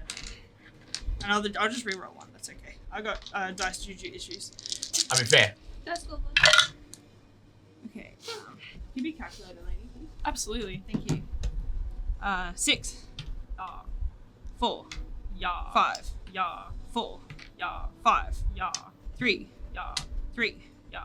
And then What an array! 2. Damn it. 32. 32. Just off dice. And I can't see anything else about the things. No. So, now. So it's like I've got the reads. I've got the rules for like siege weapons and stuff in front of me. But I'm also one of those people where it's like, if it just makes sense, I'm just gonna do it my fucking way anyway. Yeah. So you watch as the firebolt goes down, and it's like a little tiny bead. It makes a really high pitched whistling sound. Yeah, it like just instantly fucking erupts. Like Morana's hair gets blown forward as Damn. engulfs the fucking. Oh yeah, cool guys don't look at explosions. Totally plays in the background. Hell yeah. You know, like Morana looks like a white bitch in front of the fire. And this trebuchet goes up in flames, and because it is but a wooden and metal siege machine, it just stays alight. So at the beginning of every turn cycle, basically, because we're going to roll initiative very soon, at the beginning of every turn cycle, the trebuchet crew, it's going to take another 8d6 fire damage for every time because it stays alight until they put it out. I can tell you right now, passively, you guys do not see any spellcasters on this boat, so it's probably not going to happen. But with that being said, we're going to roll initiative and we'll get into a fight. Something you want to do in All your good. sneaky little... Nah, all good. Oh wait, no, what did you want? No, it's all good. We'll roll initiative. Stop it! What did you want to do? I was just gonna see if I can get an attack in. Yeah, sure. Hey, go for it. Fucking kick someone overboard. No, what I'm going to do is I'm going to use my speed to gain some momentum as I go up the side of the boat, because I'm pretty sure she doesn't even need to climb. With the momentum she builds up, I'm pretty sure she can just run up the You side just of the free boat. climb. At your level, you free climb, yeah. And as she comes up, she kind of comes up and spins, and you see her reach her arm out, and it just launches, because it's a propulsion arcane Oh, arm. God, she's got the Metal Gear Solid fist that, like, flies off. Fucking oath. And I'm just going to... That's one way to punch a bitch. let me just... Oh, you thought distance was your ally? Joke's on you. I'm just gonna double check. It deals... It doesn't really... I wonder if... Do I use my unarmed attack proficiency on top of it? I to would say hit? yes. That makes sense to me because you're 'Cause using. it doesn't your really skill. translate. No, yeah. it doesn't. I saw that too, and that's how like I assumed it was like just use your unarmed attack stuff. Does a 15 hit? Oh. Just on whoever's closest? Where Or the whoever's fuck- looking breedable and submissive? on a soldier, no, it doesn't. No? Okay, that's fine. As she comes back down, the arm kind of misses, and then it kind of comes into contact with the boat, twists to dislodge itself, and then and it comes back, and before she even lands, it locks back into place. That's and then outra- as she does... Outrageous. Oh, that's terrifying. She is stop there. She is going to. This is fucking formatted really differently to how it is on the website. Because normally I can just. Anyways, I get. It says attacks per action, but I feel like that one would count as a full action. You reckon? No, it's still just an attack. That's just a weapon attack. So you could definitely pop off another one. Okay, sweet. I will then. She'll land.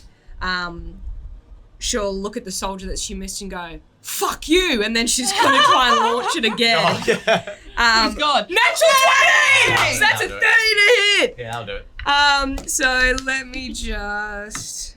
Okay. That's 14 force damage. You launch, you cock up, you're like, fuck you! And you put the second one up and you just launch it and it fully, like, because they're like soldiers, they're like plated up and have like chainmail and stuff. And it flies and the hand being made of metal and probably being made of a more rigid metal than like a normal soldier's plate fully concaves his breastplate in. And like you hear him audibly like begin to wheeze as like you basically punch him in the solar plex through the thing and like crush some of his ribs. And he's so fucking insanely hurt. Like he's on death's door. But he like keels over and the hand is still like stuck in the plate. He's like, I'm not finished yet.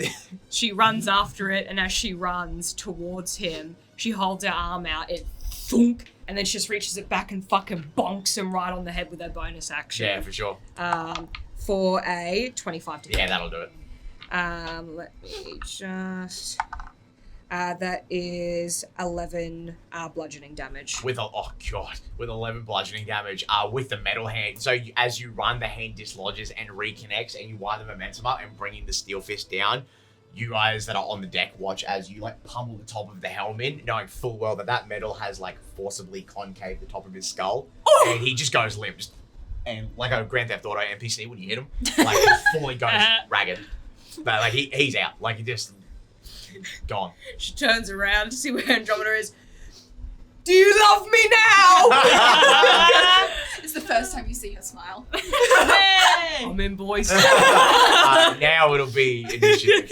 Ready to go. Yes. Is everyone within 10 feet of Amar?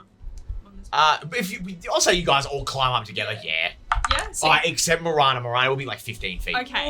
Everyone except Morana then gets an additional +5 to their initiative because of Aura of Sentinel. Oh my god. You beautiful, beautiful woman. Ooh. I like this dice. This one's doing me Which good. one's that? Is that the No. navy blue one? Yeah. Yeah. Yeah. 27. Whoa! Damn it! But also, fantastic. 25 to 20. Did you Yeah. did you say it was a +5? Was it? Yes. Yes, 24. Yep. Wait, it's a +5 to what? Plus 5 because of Tradition. aura sensitive. Yeah. Oh! You get an additional +5 on top of what you're thinking. I'm a 29. Oh yeah, there we go. That sounds about right. Oh, damn. Why?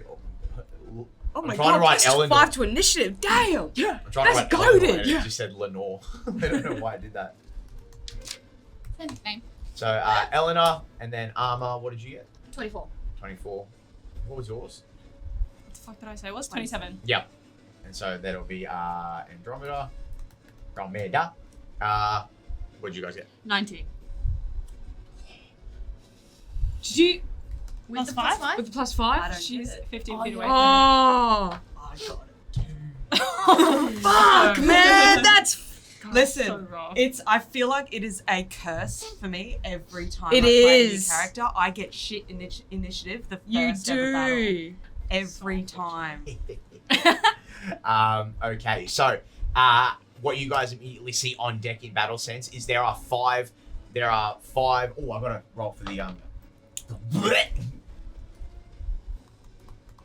Okay, so there is a contingent of soldiers manning the trebuchet. They are just normal dudes. They're not real warriors. They're just guys that are there to operate the machinery. They act on a full initiative, whereas like all three of them act as one. The soldiers are also acting together as one because I didn't want to have to separate. There's 5 soldiers left on the deck, excluding the deckhands that are non-combatants, right? So you've got 5 soldiers to beat, but that's going to be Eleanor at the beginning with Amar on deck.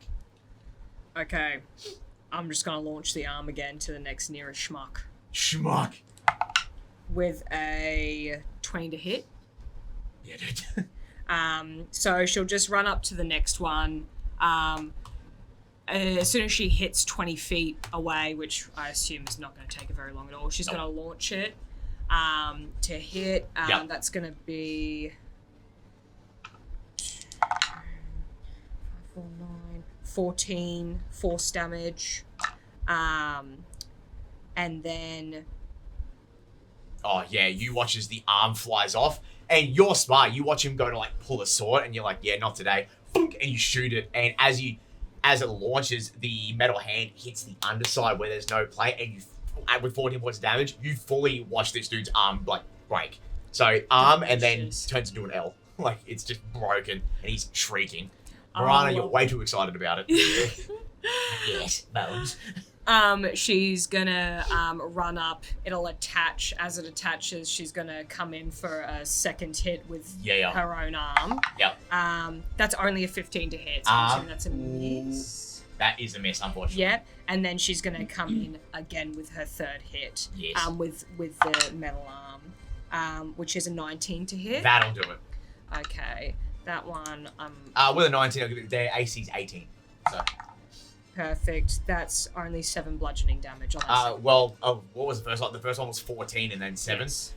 So the hand launches, breaks his arm, and I'll say as he's like reeling and you go for the second jab, your glancing blow hits the top of the helm, and like it's a flesh hand, so like your flesh is gonna hit the steel. It's not really gonna do as well as you thought. Yeah. So it just glances off the top of his helmet, and you hear him like as he like gets basically donkey punched in the back of the head. And then you go, fuck him, you grab his helmet and you fucking just knee the fucking, you knee his fucking face guard into it and just hear the crunch. And it's like, yeah, he's a vegetable now. Yes! And also, immediately, like, these guys start looking fucking scared. They basically got told that they were just going to sit on a boat and just pop rounds off from a distance. And now an elven woman's beating them to death, like, physically, with her hands. It's terrifying. And one of the hands can fly. No one back home is going to believe this. Like, you understand? Is that everything you want to do? Yes, that is Beautiful. the end. Amar, that's you. Andromeda, you'll be on deck. Amazing. Amar's got a great axe out and she's just going for the closest. Hell yeah. Bastard. Gotta cleave this motherfucker. Yes. So, just because I don't know what I'm doing regarding D&D, rolling to attack, that cheeky little plus number under that hit DC. I'm Yeah, going it to roll. is. Yeah, Amazing. yeah, you are. Amazing. Yeah, you I are. was gonna say, it's been a Right. minute since you guys have played D&D, so... Absolutely. It was Yeah. last year. Yeah. 22. Shit, Yeah, yeah, dude. it was. Sick. Fucking oath. All right. So I also get I'm gonna stand up for this. plus D6 radiant damage because of my Yep. improved divine smite. Yep. So that's Abs- adding on to Oh, I love Improved Divine Smite. So good. Alright, was that? Nothing says fuck you like holy retribution every time you hit. 5 + 7 plus. Hold up. Math. That's 12 + 6, 18. Points of damage. Yeah. Fuck, man. You come in with a great axe. You're literally only a few feet short of a halberd. And like you guys watch Amar swing back like a fucking baseball player and just go fucking whack, and you hit it so hard. It's not a clean cut. You break the dude's fucking head off. Sick. Like you just hear as like his head just pops off like a fucking wine That's cork. awful. And then you lose the head in the kerfuffle for a minute, and then beyond the trebuchet where your fire is, clink. And body just goes and falls off the edge of the fucking deck. That's tight as hell. God damn, she's hot. She does also have an extra attack. So can I just go for? Well, you next didn't. choice Well, I'm possible? basically allowing you guys to just start on the deck of the ship for free as Yeah. part of your surprise round. So you have your full 30, 40 feet. If you just want to sprint and get up in the business of some other portion. Absolutely, I am. Fuck that guy. Absolutely, I am. Fuck that guy. Make this attack with advantage purely because you just cleave that dude's fucking head Thank off. God, that means I can roll again and Yeah. take a better one, right? Yeah. Sick, because that was shit. Yeah, that was sick as hell. Yeah, fuck, that's right. That is 24. Oh yeah, that'll do it. I can't express. This lady here is a +11 to hit. Really? Oh, but the belt. Yeah. The belt. Yeah. Alright, so that is a... Imagine just being able to stop a bus. Like, Stop the bus. So 10, 16. that's exactly what you needed. Amazing. You know what? I feel you're like, nah, maybe I'll change it up so people don't think I'm a one-trick pony. And you run up with the axe and butt this dude in the waist, and he keels over. And then you swing it down and just drive it like into his spine, and then just rip it, and like a Beyblade, man. And he goes for a tumble like down the deck, and like hits it, and like he's twitching as like there's sympathetic movement as his brain fully realized that he now has no control over his body, and then he just bleeds to death. Amazing. I feel like Hot just as damn. like some fluff, because like it's been a hot sec since she's done this, and that this is very much she's running off like pure adrenaline and muscle memory. Yeah. And so she's just like hopped up on top of this boat, started swinging, and now she's like cleaved this other guy in twain, and she's In like, twain. and she's like, yeah, right. I feel good. Yeah. I feel good. All right. Was a bit worried, but we got through. Yeah, you're like, should clean the face up a Yeah. bit. Shit, forgot how messy this was. Damn, that guy popped like a wine bottle. Oh, But, damn. yes, that is that. Is there anything else you wanted to do before you wrap your turn up? Negatory. That's going to be you. Andromeda, you're next. Aelia, you'll be on deck. So she's seen some stuff. Andromeda's like, people are being knocked in the head, are being sliced. She's having fun, so she's got this massive grin on her face. I love seeing my baby Can- happy. I think it's for you, babe. Quick question. Yes. Intimidating presence, does that count as an action? Can I read that? Sorry. Yeah, because it's not on the list of actions. in Intimidating. combat. You can frighten creatures that you can see within 30 feet. If it can see or hear you, it must succeed on. No, that's just something you get because of your high level. So this guy has to make a wisdom save, otherwise he's just terrified. Yeah. Yeah. 13. Nah, we're frightened until the end of your next turn. You can use your action to extend the duration. Oh, so you get that for free, but then if you want to extend it, then you have to spend an action. Yeah. So you just get that for free. Yeah. You're so fucking just Gives large her and a in blood charge. curdling like laugh because she's enjoying the moment. Oh my- That's a 3. Slay. Whereas you walk up like so menacingly towards this, like he's probably not older than 21. He fully like pisses himself. You watch like the deck just gets wet. Like he's so fucking frightened. Damn. Then I want to grab him. So a grapple is actually only one of your 2 attacks for your turn. So you just roll. You roll strength. He rolls strength or athletics. Strength or dexterity. Which is neither of them are fucking good. Please load. Oh my god. Was it? Did you say strength? Strength. Was it? 16. My memory rolled a 10. So Hey! you walk up and just fully grab this dude by the top of the head, and you just got to grapple now. And because I still have the javelin, I just want to go just straight stab. So I'm gonna try. I was gonna say, well, at that range, you're gonna get better damage with your axe. So probably besides axe? you use your axe, Okay. yeah. Let's see, it's got an extra hit point. 16 hit. It doesn't. Ooh. I'd say at point blank, it's like because he's flailing under the fact that you've like fully just grabbed him. you like try to hit him and it's just not really landing at this point in time. You're like, fucking stay still! Like shaking this dude by the fucking head. Is there anything else you want to do? I don't think I have any other action. How many attacks per turn do you I get? have We're at 2, right? Yeah. Yeah, that's 2. I think it's not till like 3 or level 14 or 15 that you get fucking 3 attacks. I'm not in frenzy. No. I was gonna say you can still do it, and I'd recommend it too. Now that you're in the midst of combat, probably a bonus action in raging, so you get halved on all your damage. Will be a smart move to do. Okay. So if you want to spend one of your rages, so you then become resistant to piercing and stuff, Yeah. that'd be a good way to go. Okay. 'Cause I know it's been a minute since you've played, so I want to make sure you're not getting cheated out of cool shit. So basically, you try to land hits on this guy, and that just makes you angry. And then you all watch as basically like the sympathetic sprays of the water and stuff are landing on Andromeda, and it's sizzling. She's like steaming out of rage. As and I'll say, even with a little bit of fluff, as you rage and get angry, you start to like crush the helmet a little bit, and this guy starts like screaming. But it's not his turn, so he can't escape yet. He's stuck. You know what's gonna happen? He's just gonna go like pop his head out.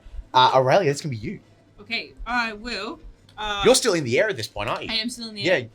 Yeah, absolutely. Hovering above. But also, those motherfuckers tried to hurt my baby. So I will go target the people who are using the trebuchet, and I'm gonna try. So the trebuchet crew and the trebuchet are using the same like basically what you rolled before. Yeah. So. Oh yeah. Cool. Well, anyone around it, I'm like. I basically treat them as it's like a unit. They're manning it, but it's just its thing. So. Suck my unit. Yeah. I'm gonna cast. Suck that unit, dog. I'm gonna cast Scorching Ray at those fellas. Ooh. Oh yeah, fucking oath. Just at second level. No, that's okay. I've got to get the AC stats up for the trebuchet again. I think I need to make that thing. I believe it's 3 of them. 3 rays of fire. I gotta roll for each one. Yes. That's what it says on my thing. I'm so glad we got to like you guys are like, yeah, we're gonna go on a boat. Like, fuck yeah, pirate combat. Ooh. 14. And it's my 9 that I'm plussing it, isn't it? Yep, your spell attack. Okay, first one. The SPAC modifier. 23. Damn. Second one. Damn. Natural 1. No good. I would only make it a 10. And then last one is 19. So 2 of them are gonna land. Alright, lovely. And then it is 2d6 fire damage. Everybody should Help me out, Caleb! Like a Jester Stone. God motherfucking damn. 7. Just by off the dice. 7 damage off the dice. Let me just. Is it for each one? You roll damage for each ray. Yep. Okay, so one of them's 7. And then the other one is 6. So 13 damage. Right. 13 fire damage. Yeah, so while it's already ablaze and it's burning, you're just basically adding more fire. You're like shooting more. The second ray goes off wide, but the first 2 land, and you watch as the structural integrity of the trebuchet begins to falter. It's taking damage. Question. Yes. Does Russell get a turn? Russell technically acts on your initiative. Alright, cool. So Go claw somebody? Does he have an attack? Or can he use like the help action to give me advantage? You can send you can actually have him use the help action for you. You can send him to go attack people. You can send him to go give help actions to any one of your allies. Sick. It's entirely up to you what you want to do. Alright, cool, because I've never used a familiar before. No, that's okay. And he's a little fucking because he's like a little mechanical bird thing. I've got the stat block here, so I can just tell you what he gets. Can help anyone. I love these little dudes. They're so fucking handy. They're just cool little things. So yeah, he's got he gets to make 2 attacks and he pecks people. Okay, he will just attack one fella. He'll make 2 attacks on one fella. Whether it's part of the trebuchet crew, if you just want to take them out, or someone next to him. I mean, so yeah, if you want him to have him. It's like he flies up in the air and then you watch him like, you know, the falcons that hit the water and get fish, turns himself into a bullet and just flies through the bits of wood and just breaks them. Like yes, I see us flying together and then I'll point at someone and he'll go down and then I'm casting spells that way. And you know he's doing like the full like Team America freedom, and he like flies in. Freedom! I like that. Yeah, literally. I love priests. I love priests so much. Do I roll for him? Yes, you do. So you're gonna add +5 to this. Oh, Did you see that? Nah, no good on the first one. No good on the first Yeah, one. that was only 7. So flies wide misses. And no good on the second one that I rolled a 4. He's like, 2 and a 4. it's an environment it's an environment and an action that you've never ever Yeah. had to use him to attack anything No. before. So he's like, even him and his little synthetic brain, Yeah. he's still trying to understand the mechanics of what's going on. Struth, mate. You gotta go for the eyes. They're like freaking out. That is going to be. Is there anything else you wanted to do? Sorry, before it ends? No, I'm okay. I'll just stay. I won't use any movement. I'll just stay hovering up where I am. Thank you. Ooh. How many soldiers? How many times we kill people? Like 3 times? I stabbed one. How many people are dead? Sky Took one. out 3. Sky killed 2. 2 at this point. 2. Yeah, so yeah, that's what I've got marked here. I'm just making sure I didn't fuck it up. Yeah. So next And you is. cut one up as well, so 4. I died you too. Oh, you did? Yeah. Yeah. Fuck. Yeah. So there's. My person I didn't kill. Yeah, you're Yeah. still just like, oh no. Yeah, I'm still holding So That's what I rolled a d6. I rolled a d6 to add soldiers like to the deck, and there was only 6 of them. So there's one dude left after all of it. Like after Suck this, it yeah. to him. You're up. So which is the one that you have in That your I hand, have, yeah. yeah. So Fucking nerf this motherfucker. he's going to spend his move to try and get out of that grapple because he wants outies. You need to roll another strength check, and he needs to roll strength with dex. What's your modifier to strength? +3. Okay. 12. Yeah, no chance. You rolled a 5. He is like, you watch as he tries to go for the latch on the helmet, and your hand is like, you're just crushing the helmet, and now you start to see like the little trickles of blood coming out, where the helmet has now become a crown. It is stuck to his head. He cannot get it off. Yummy. And you're like just, and you're like crushing it, like just breaking it under the fucking weight. And If I get out of this, that's, I don't know how many attacks they get. What do they get? He gets 2 melee attacks. He used 1 to try to escape. So I guess he's going to try and pull his sword out and just attempt to swing at you while you're there. 16 to hit. I don't know. Your armor class. What's your armor class? Scroll to the top. Armor 13. So he does hit. No, piss sweet fucking damage though. This guy's just flailing, hoping that he'll get out. 10 points of slashing damage, half to 5, because you're raging.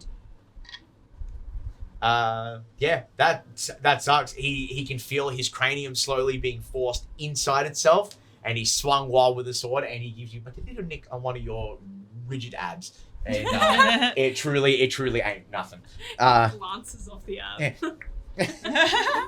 One little bit of blood comes up. That A single drop and then she's and it sucks back in. Wraps himself back together. Can you please roll me the amount of dice for your fireball? Not on the crit though. You're gonna roll the fire. So it's fuck. What did you say? 8d6. Yeah, it's 8d6. Yeah, 80. Roll. Yeah, roll the. Oh, sorry, I could do something else as a crit. Roll 8d6 again, and that's gonna be the trebuchet is still alight. They can't put it out. So it's Oh, this burning. one's trash. This one's no good. It's okay. We'll take anything. Don't want to be calculated. Don't you leave.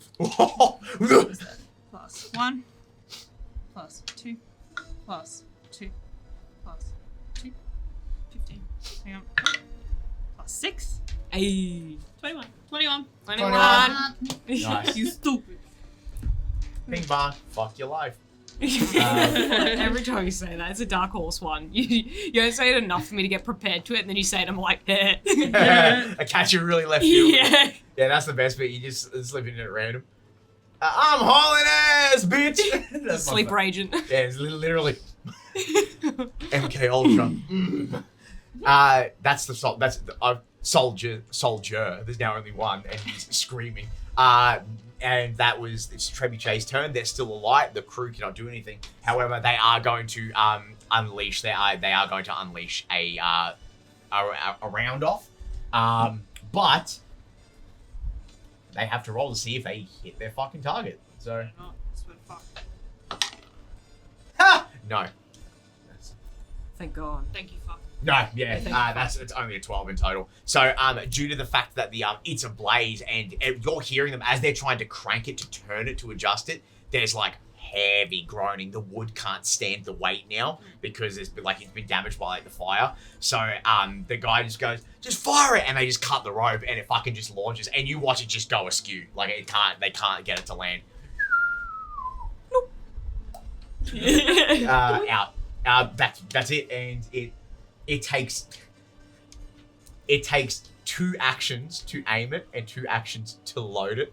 So that means it takes them 4 turns to fire a round off. I don't think they're gonna live that long to get it. Bet, motherfucker. That is going to be Morana.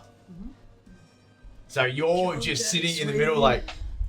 I am going to go opposite and stand behind the dude that your character's holding. Yeah. And put my fingers in his helmet and cast inflict wounds. You get advantage because Yeah. it's an attack roll. That's and why I flanking. fucking do Yeah. it, Sick. motherfucker. Sick. Kill him dead, sweetie. Kill him then, sweetie. So that is I remember that, guys. 22. Oh yeah, that'll do it. Yes, That'll do finally, redemption arc. Ooh. What is it? Vindication! Yes. There's a fucking ghost on the lawn. So that is a 18 damage. As you reach your fingers underneath the concave of the helmet where you can hear this guy screaming, and he can't see you because he's looking forward. So you basically just reach under and grab. And what's it look like as like this necro energy leaves it's your fucking hands? pretty much like the whole ice thing, like blue veins just come out from, like, you can only see just a little bit from her neck and they go down, and then when you look at her hands there's just these blue icy veins, and then her fingertips turn black for this moment, and she basically touches him and you can actually see frost starting to go over his armor, and he's basically just like freezing to death. Yeah, That sick. shit's hot. Hell yeah. That shit's hot. That's hot. Sweat. That's hot. It's like winter meeting like necrotic damage turns into frostbite. Yeah. Yeah. Ooh. That's sick. The icicles, but like you basically watch as like the body becomes rigid because like his armor just gets frozen and locked in place. But inflict wounds is like it's forcing the body to just start like convulsing and like releasing fucking blood because it's what it does. Yeah. So even through the icicles growing around the joints of the armor, you see where like his blood just starts to mix with the ice as he just bleeds out of every orifice in his body. And he's gone. So he just goes fully like. Well, I was gonna say he goes limp, but he doesn't. He goes stiff because he's fucking frozen. Stops screaming, she just drops him. She looks and she sees, behind him and going, good job. Carry on. How's it feel living my dream? Doesn't even care, it's just actually studying the body, like, fuck, that was interesting. Gotta do that again. He's like in a Slav squat over his body, like, have a look at this fucking Pulls the masterpiece. helmet up. I didn't know that his brain's basically like Jello at the moment. His brain's on the outside. His brain's coming out through his nose. You're insane. So by this point, it's funny enough that you kill the last dude at the end of initiative because now you've taken out all the combatants on the deck and now it's just deck hands. So the trebuchet is the only target right now. So what I'm gonna yes, I do have a bonus action. go for it. Can I cast spiritual weapon and whack this timber thing? What's your spiritual weapon look like? A fucking needle. Those old 18th century fucking Yeah, with the syringes. fucking big rings in them. It's just better a inoculation. big ass needle. Roll a bonk. Roll a stab. Roll to Hey, roll. Bonk it. It's a spiritual weapon curse. It is at our table specifically too. Yeah, nobody That's ever hits 11. with one. No, unfortunately not. I remember in the history, I've never seen anybody hit with a fucking spiritual weapon. I think I know. maybe Hugel did it once. Yeah, I think that's it. Yeah, I think you're right. And I think you landed one in the Crimson Guard game as well. No, I missed all those ones. Oh damn. I've never bonked on the Crimson Guard game. No bonk. Bonk denied. But your spiritual weapon is now out, and on your next initiative, it will act. But then we're going to go right back to the top of the initiative again. That's going to be Eleanor with Amar on deck. I'm just murder hoboing at this point. Yeah. These deckhands. Oh, you're going for the deck hands, just the random bystanders. Oh no, whoever's like manning the trebuchet. They're the crew. They're at the trap, so you can just Yeah, run up and crew, just start yeah. fucking. Yeah, I'll whamming just on these start. I'll just start motherfuckers. hitting them. Yeah, sweet. Fuck. That's 29 to launch in my arm at someone. yeah.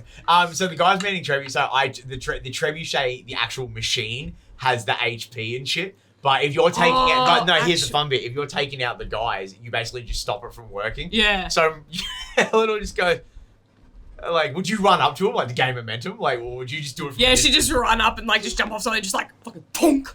Yeah, you see a bunch of barrels and like ropes and cannonballs, and you jump up and just go, and you see the little dude who's cranking it, and he turns around and just goes, huh?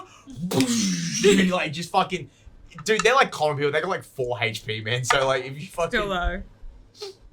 That's 10. oh, his head fully spins on the neck, and he's just out, like gone.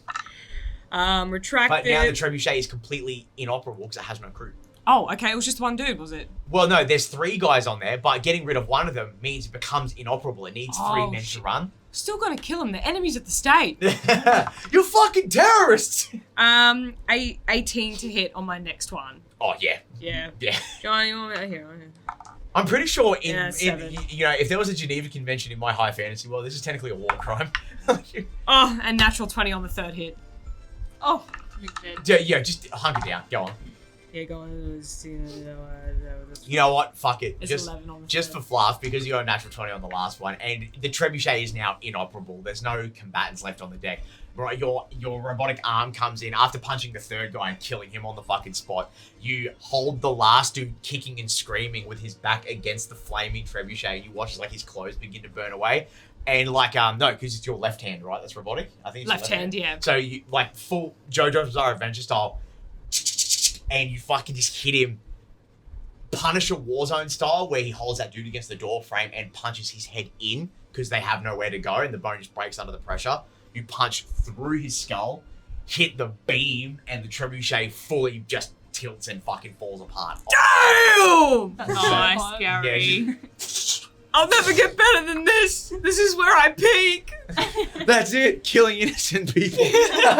But the trebuchet is inoperable, and now you've just fully got a boat with a bunch of deckhands. They're running, screaming, jumping over the fucking edges. What do you guys want to do? Boat is on fire. The boat is on fire. Yes, I cannot stress this enough. The boat is indeed on fire. I've drawn I the want to fire. grab one of them. One of the deckhands. Just Yeah. one of them. Yeah. And just, I just want to interrogate. Sure. Well, you back like young woman, like short crop of hair, like you like tomboyish, lean, fit. Band together with like rope and daggers, obviously some sort of like sail hand or something, and like she's like screaming. You like hold her by the fucking throat. What do you want to do? Like, what are you asking? Where did you come from? Just straight up, just what land are you from? Well, okay, you know that they're from Vassal. But with that question, roll an intimidation check with advantage, and if you roll high enough, you'll actually get some decent info about how this came to be. That's still a valid question though, because like we Oh. could just assume they're from Yeah. Fasal, and they might be from somewhere else. Well, that's true because all their tabbers are the Vassalian blue. So, 19. oh, with a 19, she starts kicking and squirming, and she's like, "We came from around the coast. We sailed north to look back around, so you couldn't see." Because you guys know that beyond the north of the mountain, there's not really a lot of villages and stuff there. So they actually sailed around to get ahead to wait, and then snuck up and got you guys. Alright. Anyone else want to have a go? Please just throw through the board. Even if you just ask why, like, what it? Just shake. Why? Why? She strangling under like your huge fucking hand. She says, the king wanted expansion. The hell? Just eat her. Throwing motherfuckers in the ocean. Make a strength check with advantage. You've already got this dumb motherfucking grapple, but I just want to see like how far. Yes. Could you imagine you just like, you don't look where you throw and then you just hear like a really like metally thonk as it hits the side of our 19. boat? With a note, you guys watch as Andromeda picks up this like fucking like almost a teenager, young adult woman, and fucking just goes like bum tossed, throat, ass, and you fucking just go, "What?" And she goes, "Ah!" Like, and that's it, lost to the fucking the ether. Through the sky with flames in the background, you just hear, I fucking knew it! Ah! Terrorists! But at this point in time, you guys remain on the deck of the ship. Now we are coming up towards the end, and we still have to loop back around to, consolidate all the information we've got. Is there anything you guys immediately want to do on the vessel before eventually you'll have to return back to land? You reckon you could,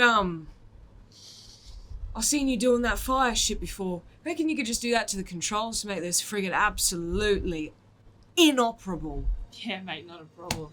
Oh, fucking love that can-do attitude. Quickly studies it first to see if there's anything cool, and then just Yeah, for sure. That's You right. I'll say you fly above it and you just firebolt straight down, Yeah. and it just decimates the ship. Yeah. The ship can no longer be steered. It's basically just floating inoperable. And the fires by this point have now caught the sails and shit. It's fully fucking up in flames. This boat will fucking never sail again. Like, it's fucking done, right? So you guys are just like, oh, good job here. On our little frigate. Just like everybody in the line, hands on their hips as we sail away. Oh yeah, you're in this little boat, like, and watching this food, like, sinking into the fucking ocean. I'm Like, trying to picture like a Kraken heart. oh yeah, Titanic style, fully. God, we're fucking cool. Have you guys thought about joining the Interceptors when all this is done? Oh, I've got too much work to do, mate. Sorry. What about Thursday? You Come back guys, to me later. you guys sail back to the coast now.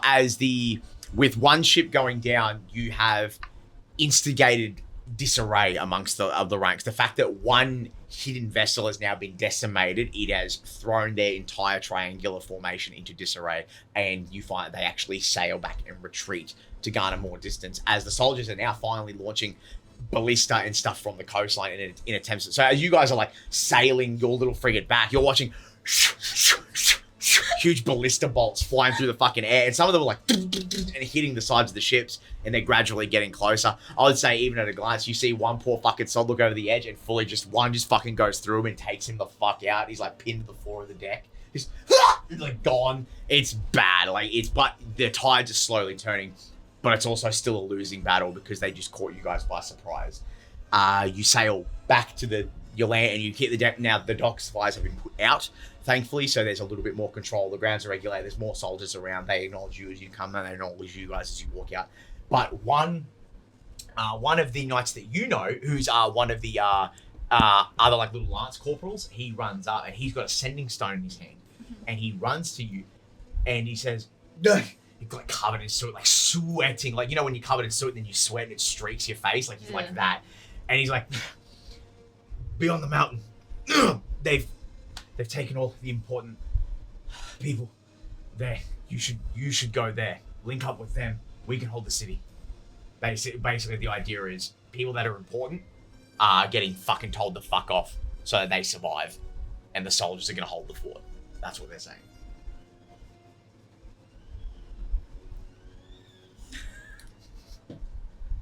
Shit. Dramatic. Well, I'm going. Be kind of cool if you all came, because I want to do it by myself. That's a bit lonely. It's a bit fucked up. Were they taking them to the mountain, to the sky pin sort of thing? Or were they taking Beyond the sky pin. Okay. He lists a quick directive where it's beyond the mountain is a small mining village that has a claim just beyond the mountain, and they've retreated there because they're attacking from the coast. It's beyond the site, so it hides them away from general sight, and you'll probably be safer there for the time being. Yeah. Well, we're going to try and sort this out. So, we'll go there, talk to the bigwigs, see if we can get these fuckers to leave. You guys got anything you can move faster on? I will just have to meet you there, mate. Is there anything Mount-esque? You could definitely get horses from a stable. Like, you could But grab say horses. soldiers have. Oh, do we go the Yeah. top set? I was gonna say, I think if Andromeda was to walk up and be like, "I'm commandeering your ride," they'd be like, "Yes, ma'am." Like, no questions asked. Hell yeah. Alright. I definitely feel like Andromeda, being so large, can't ride a normal horse, so she fully gets to ride like a mountain ram. That's like a fucking Yes, I fucking love ram. that. He's a special kind of Who's a breed. good boy? Who's a good boy? He's a special kind of breed they had to like genetically modify to make the cunt huge as hell. But if you want to do that, you absolutely can get mounts for these guys. You do know that once you hit the mountain, you will need to leave them behind. They're not going to be able to cross that, but it'll get you there way fucking quicker. They're trained. They can go Literally back. split your, well, literally, yeah, they'll just go back. Yeah. Before. I get your every yard of the pool. Charlie, get your elbow out in the house, boy. You were 6 foot? 6'2". They're God the same height. That's cute. damn! Yeah, besties. What did you both skip off into the sunset? Paris is looking lovely this time of year. Oh my god. I'm feeling like Eleanor is like so lonely, but is also such a pig. like insane. But is there anything you guys want to do leading up to going to escape the city? I'm assuming there is no way I can get up to my workshop whatsoever because of the blisters and the sadness and the no good. No. Too chance. easy. That frigate, though, from the very beginning of the day, is still there. It's still floating. Thankfully, they weren't able to hit it yet. Thank fuck. A lot of fucking work went into that. I was just gonna ask. This is a good one. This is good one for the mood. I was just gonna ask the soldier that came up about the like what happened in the place that we were beforehand. The Parliament building. Like the Parliament building and like what the status of like the people and the Parliament. He says he doesn't know. He goes, no one's gotten in there yet because they're too busy trying to keep the fucking borders protected. Okay. As they know that it's gone, but they haven't had any chance to dig in there yet and try to find survivors. Yeah. I don't know. Cool. Now they're probably dead, so it did crumble to the ground. Yeah, look, it wasn't great. Oh, they could have. Camera pans over and there's fully just a fucking hole like straight through the top where this huge rock just burrowed through. Like, yeah, we'll buff that out. I reckon it's kind of like an elevator. If you jump last minute, you don't die. What's an elevator? That would absolutely not work. The way you guys talk with that countenance reminds me of like, the Egyptians believed the best thing you could do was die. That's what it made me feel like. Was it right? Like, Fucking love Philomena. I love it. Oh, I'm a BBC historian presenter. yeah, incredible. Lord and our Savior, Philomena. About the fucking that's ages away. Fucking dangerous. Come on Earth, I love her so much. Oh, fuck. I can promise you, mate, if you jumped in an elevator, you'd still get missed. This is happening while we're walking, by the way. Like, Yeah, guys we're are like riding. getting like the mount set up and like Eleanor's just not letting it drop. What if I jumped with my big strong legs? You heard of gravity. Don't know her. I'm sure one day you're going to I find fucking out. looked at you hoping you'd save me and it didn't work. I just watched you go. Like, oh, fuck. They're dead. Also, Shit. you'd be jumping up into the boulder that crashed down, or? Well, I mean, I kind of really removed my head from the boulder and just went straight to the elevator scenario. So I kind of imagine, like, because they're ruthless, I would just jump up and then, I don't know, the elevator would crush beneath me and then I would land safely. Oh no, I get it. So like, the boulders missed him. And then I refuse to let this conversation go on any longer. I refuse. It's war! Come on now. You're leaving. So again, the docks are at the south, so you walk the entire length of the city to escape. And with haste, you're on horses. You just sprint at the same speed, all as well. Yeah, I'm needs just going to go rest? for a dash. Yeah, I was gonna say you probably just hop on the back of her ram. It's huge, like this huge. Nah, fucking I'm ram. dashing. Oh, yeah. I'm probably faster than them. But I think it was one point where you were faster than a fucking war horse. It was crazy. Yes. Later losers. But Eleanor is basically leading your. It actually works out really well. You dash so far ahead that you can pre-map the best paths, and then you like wait for them. And You're then a go scout. again. Yeah, you're scouting ahead. Well, that's literally your job. It's what you do. Oh, It's yeah, what you- true. I forgot It's that what was my you job. thrive in. I'd make sure Russell was flying overhead just in case. Oh yeah, It's for like sure. unseen support. Yeah, absolutely. Yeah. Beyond the distance is just like eruptions of flame and smoke as like what stray chemicals are igniting and fires are starting. It's hell. The sound of death and destruction looms in the background of your sight and your hearing as you push beyond the sky pin into the mountainous region rather beyond you. But you can't help but turn around. Make sure the red lights are going. Yeah, baby. You can't help but turn and you just see pillars of smoke and fire as high as the trees, as high as cathedrals, the towers that once stood in the city, burning. Like, so bright that at one point you almost thought that it was morning. But it's not, because when you stand behind you, it's just stars.